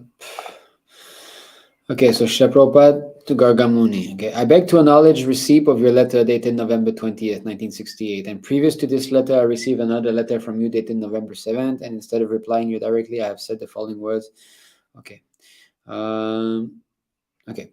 If he feels too much inconvenience at the care of his father, he may come back to you and help you in New York. I was very much perturbed when I received your letter of November 7, 1968, and I prayed to Krishna that he may put his merciful glance upon you. So by Krishna's grace, I learned from Tamal Krishna that your father has already given you a nice apartment. So it is a sort of tug of war between your material father and spiritual father, and you are the rope in between. So in the first test, I think I have come out successful, but this is a sporting. I have already told you that your father and mother are very good souls. They might be under the illusion of Maya, but still I must say that they are good souls. Otherwise, they could not have produced such a nice children like Brahmananda and Gargamuni. So this is another thing. a good fruit cannot come out of a bad seed. So although our parents, they might act against Krishna consciousness, they might be like that, but how is it that they're getting devotees' children? This is not a normal thing, you know. You say Hiranyakashipu is worse, is a demon. Yeah, but actually he's Jai and Vijay fallen from Jai or Vijay, I do not know who exactly, fallen from Vaikuntha. No. So definitely the parents of devotees are not normal souls, even though they act like, you know, they're under the modes, that's fine, but why Krishna has blessed them with a child who's going to liberate them, practically. So in this vision, we should see. We are trying to educate our disciples to produce Krishna conscious children, but your father and mother, without being Krishna conscious, have produced such nice Krishna conscious boys. So I'm very much obliged to them. The facilities which your father is giving you is going to his credit in Krishna consciousness. The more he gives you facility, the more his balance in Krishna consciousness increases. So you see, he's helping the father. You take this apartment, you take this, you take that. So by helping the son, and the son being a devotee, he has credits. He does not know his Krishna consciousness balance is increasing, but one day will come when you will see that actually your father is a good soul. So try to win the love and affection of your father in some way or other. That's an important thing. Win the love of your parent. If you just bring controversies, no, I'll surrender, I'll chant Hare Krishna, I want to go to the temple. If your parents are not ready to hear all these things, don't say all these things. Don't bring controversy. Keep the atmosphere in the house peaceful, you know. And slowly, step by step, they'll get purified. Step by step, they accept, you know. My wife's parents, they were dead against me in the beginning. You know, they didn't want her to get married at all to me. So at one point, you know, I went to her house. I told her, you take your suitcase, I'm outside, you come. And I brought her to Singapore directly. I more or less took her away from there. So the father was screaming at her and all, you know. So, but after that, they accepted. They saw how our children are nice, even though we're vegetarian. They were so much against vegetarianism. And they see our son, our daughter, they're all healthy, more beautiful than any children around here. So slowly they're seeing, yeah, okay, it's not bad after all. So it will come, you know. So don't be too much in a hurry. You must tolerate. You are a very intelligent boy, and Krishna will also give you extra intelligence how to deal with your father. But you must treat your father as respectful as myself. Even if you are sometimes ill-treated, you should tolerate. See, must be very respectful, because if you are actually doing the right thing, if this Krishna consciousness is real, then the way that you're acting with your parents should be reflective of that. So if they see that, wow, my daughter and son are becoming so nice, they're serving me, you know, they're more polite, they're washing the dishes, they're cooking. Oh yeah, this Krishna consciousness is actually nice. Then you're representing. You should follow the example of Prahlad Maharaj. His father continually tortured him in so many ways, but he never protested against his father, but he never agreed with the opinion of his father. That should be your policy also, that you will never agree to your father's demonic principles, but still you will try to serve him as faithfully as a nice, obedient son. I am sure your father will be responsive, and gradually our mission will be successful. So Prabhupada was a perfect judge of time and circumstances. So according to some of our boys, it might be different. We might try to drag them faster than that, you know, but follow up authority. But especially, this is especially for girls, I would say, you know, girls should follow that very nicely. So, okay, this is a bit off topic.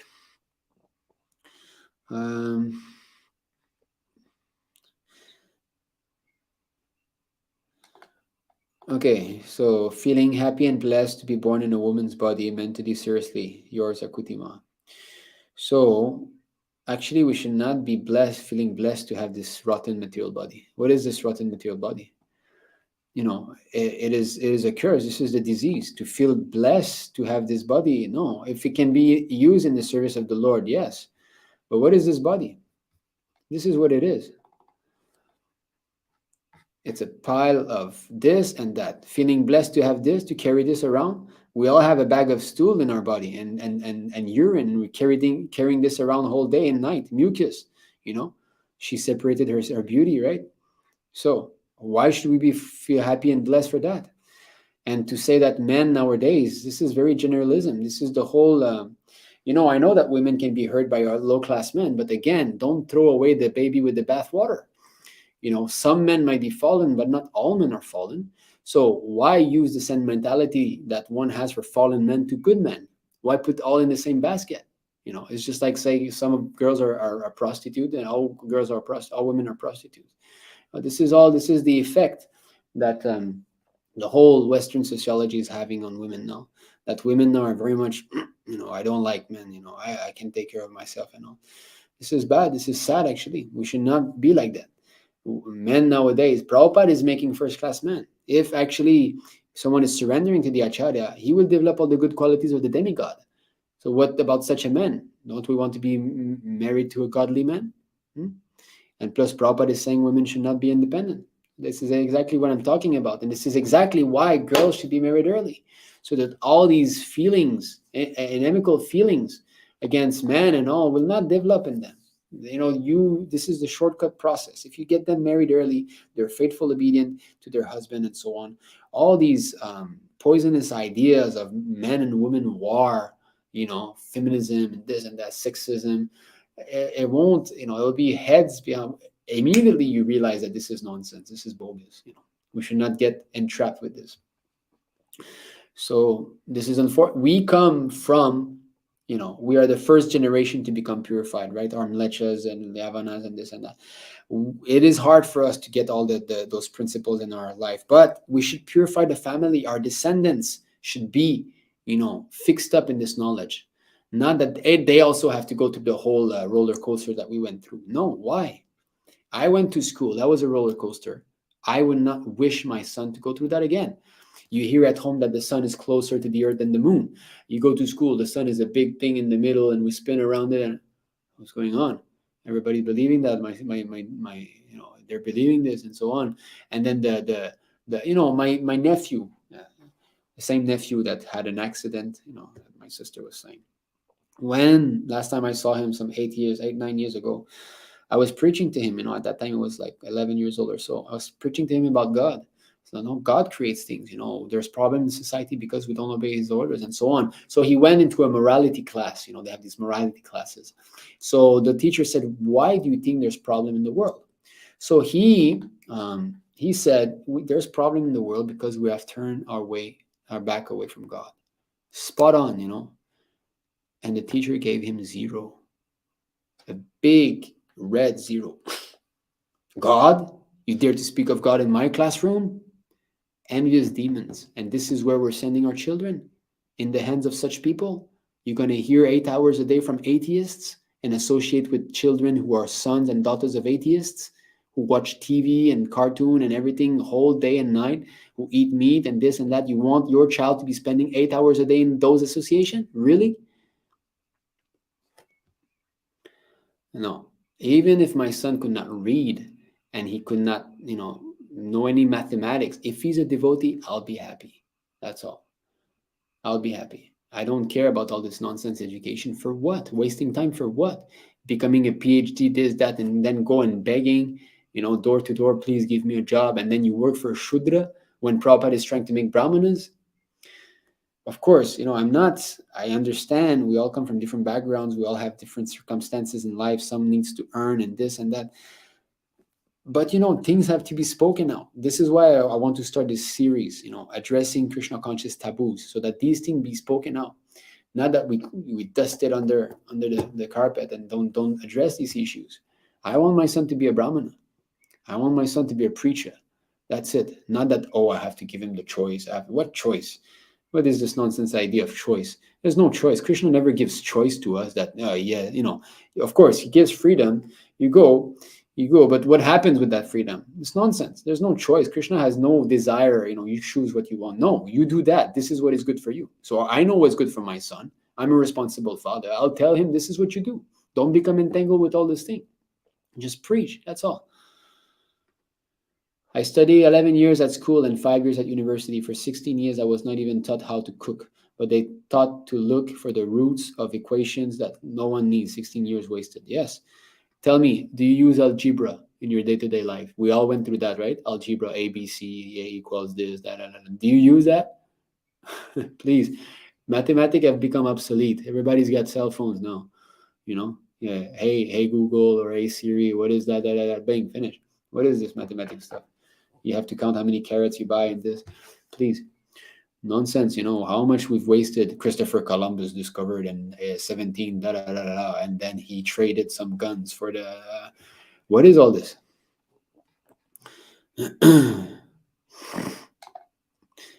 They are appealing government to open porn industry. Yeah, this whole In schools now, in the West, they are introducing in the school books for children illicit sex. There was one book, I saw the video, there was this parent-teacher meeting. The man came up and he took out and he said, "What is this? Incest." There was a story where it's the boy experiencing with his sister. Yeah, this is a penis, this is a vagina, this, that, and they're touching each other. This is what they're teaching now. Because why? The Rakshasas are in control. So what do they want? They want all these illicit sex. What does Kali means? Illicit sex, intoxication, gambling, and meat eating. All these things are pushed. You know, children must become demonic as fast as possible. That is one instance. You know, another thing. This governor of Canada, this Trudeau, he made a law where it is legal for underage girl to have anal sex. That is the kind of occupation, that is the kind of laws that he signs, you know. We are living in a world which is ruled by demoniac people. This is a fact. And therefore, asat sanga tiyag, we should not have anything to do with any of their qualities. We should not even watch the news, you know, nothing. You should not open the TV. You should not hear them speak even. Nothing, only association with devotees, that's all. And this is why so many of our devotees have a difficulty accepting all these things, like child marriage. They're very uncomfortable with it. Why? Because you're hearing from the wrong persons. You're seeing the wrong examples.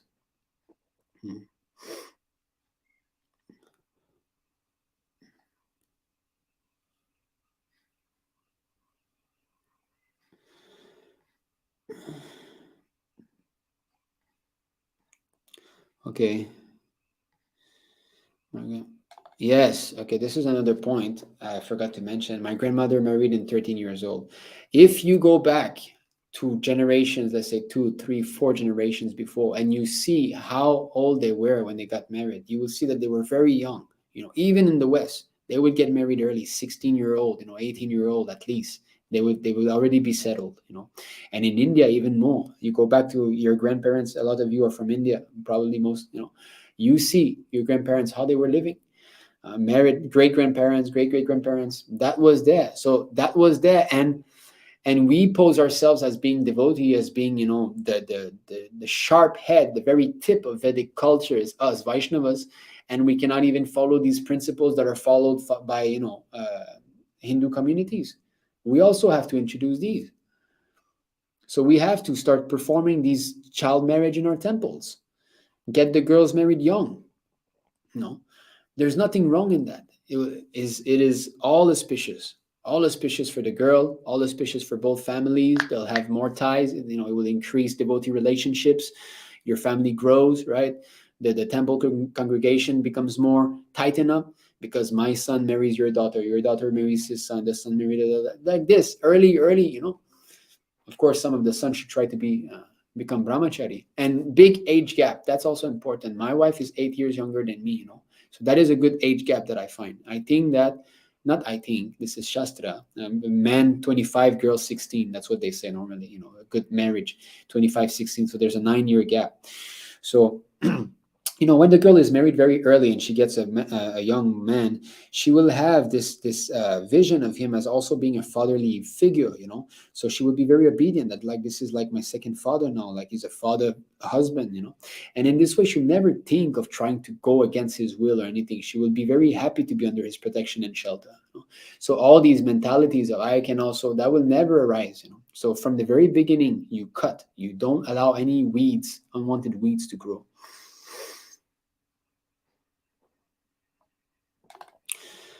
Vrindavaneshwari Devi, this is Prabhuji. So women doesn't go back to Krishna while practicing Krishna consciousness until next life she gets a male body. No, even women can achieve liberation in this life if she's strong. The point is, the whole idea is that women are weaker than men. Also, when it comes to spiritual practice, they require guidance of men. What to speak of our women? Sati, the wife of Lord Shiva, she became attached to her father's family. Why? Oh, my father is doing a sacrifice. I have to go also. Even her, she got bewildered. She got attracted to her father's family. She went there, and what happened? She gave up her life. So if Sati Devi requires the guidance of a husband, what to speak of us? But it doesn't mean that she cannot go back. Just like Kunti Devi, Okay, of course, Kunti Devi, she was married, so but she performed austerities on her own after that. The husband died very young. The Pandavas were like 5 years old or something. So very young, the husband died, Pandu. But later on, when the Pandavas, they were in exile and that, Kunti Devi became so austere. She was living in the house of Vidura, and she was worshipping. She had Vishnu, and she had the constant fire. Before in very great pious family, they had a fire that would never extinguish. She was worshipping, in this way every day, fire sacrifice and worshipping of Vishnu Murti, and she was performing very severe austerities. So Vanaprastha stage for a woman means, because Vanaprastha is the women can take two. This is important to understand. Sannyas cannot, but Vanaprastha, yes. At a certain age, women should stop giving also all this material comfort. Not that I keep being comfortable until the end of my life. No, we should accept some austerity, even women. Sleeping on harder floors, eating less, not combing the hair. These things are there. Of course, Prabhupada did not push on the non-combing and this and that. He said, you make yourself pretty for Krishna, So that is also there. But austerity should be there. Controlling more the speech, not going on all this prajalpa, going with other women and No, at one point we have to become. So you should follow in the footstep of Kunti Devi in this way. But it's possible, even a woman doesn't get married, it's possible also to Bhat Krishna, because ahaitukya pratihata. Actually, devotional service cannot be stopped. Pure devotional service cannot be stopped by any circumstances. Pure devotional service. Now, is the woman strong enough to do that? That is, and even if she's strong enough, if she's saying, I don't want to get married, I want to go on my own, that's a proof of her weakness. That's a proof of her weakness. Because if you're that strong, then there, you'll be strong. But the point is, you follow Prabhupada's instruction. Prabhupada said every girl should get married. So all our young girls who are not married, you should pray to the Lord to make arrangement. But women still remain on their father's house until they reach 20. She can't see her husband. My grandfather sometimes wrote letters to get information about her. No sex till they both matured. At 20, he's already matured. There's no doubt about that. She can already live with the husband by that age. They live in the house when they're very young, like 12, 13, 14. Then 14, okay, they can start to go. 15, like this, they can live. And then they can leave the house.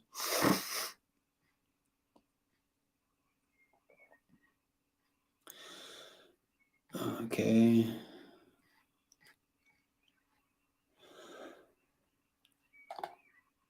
I am 18-year-old boy, and father said I should have married you at age of 15, and I rejected, and my father still say you should marry now. Well, best thing is you try to become brahmachari. The thing is that if we don't surrender fully to Krishna, become brahmachari in the temple, then not being married, okay, then for what? You have to do something, right? So whether you surrender fully or you follow this ashram, this grihastha ashram, you try to get a devotee wife. If you feel agitation, if not, if you can tolerate, then better you remain single.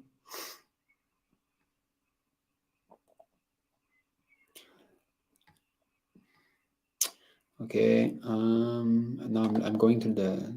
This is what I'm doing here.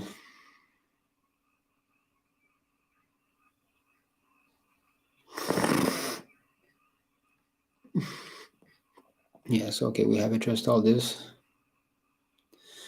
Yes. Now in India, working together. They're touring foreign country together. They live. Yes, I've seen. Actually, I've seen in our temple here. There's one Indian gentleman and lady. They came together to the temple. So I said, "Oh yeah, how is your husband? Like that? How's your wife?" No, we're not together. We don't live together. I was. Oh, okay, sorry. I thought because both of them come together to the temple. So actually, they were workers from. Actually, it was in Singapore. Sorry, in Singapore they came. And I preached to them a little. So they were workers, and their company sent them together to Singapore for some business. Just see, and both of them are married. They have got their family, and you send those. Nothing makes sense.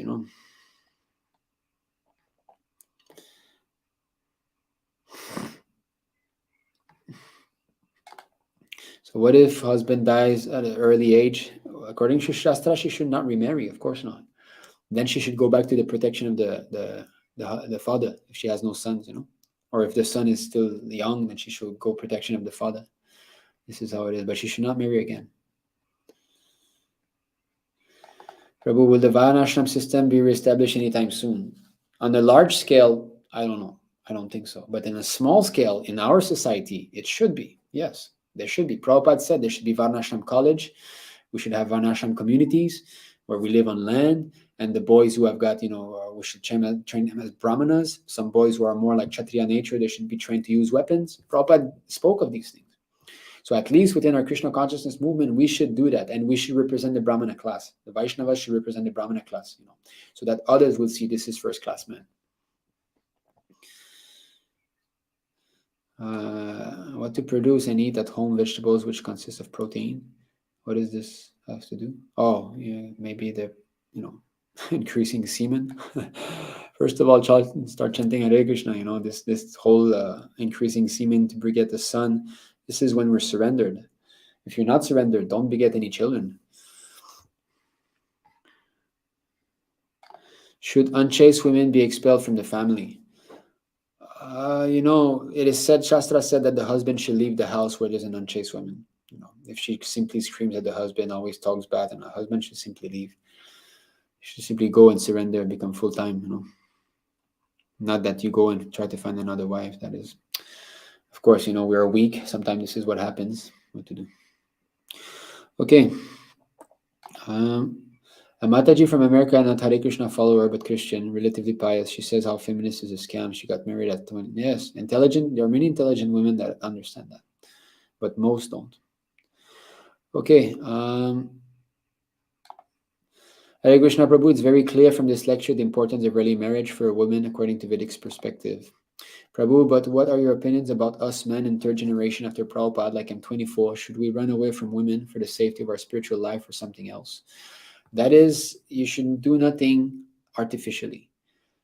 Some devotees will be stronger in Grihastha ashram. Some devotees will be stronger in Brahmacharya ashram. Prabhupada gave the example of Gajendra. When Gajendra was fighting on land, he was overcoming the crocodile. But when he was dragged into the water, he became the weaker. So you should find the ashram that suits you well. If you find no sexual agitation, you do not have this desire for sex life, you should remain brahmachari. You will avoid so much headache, Becoming, a responsible father means hundreds of headache.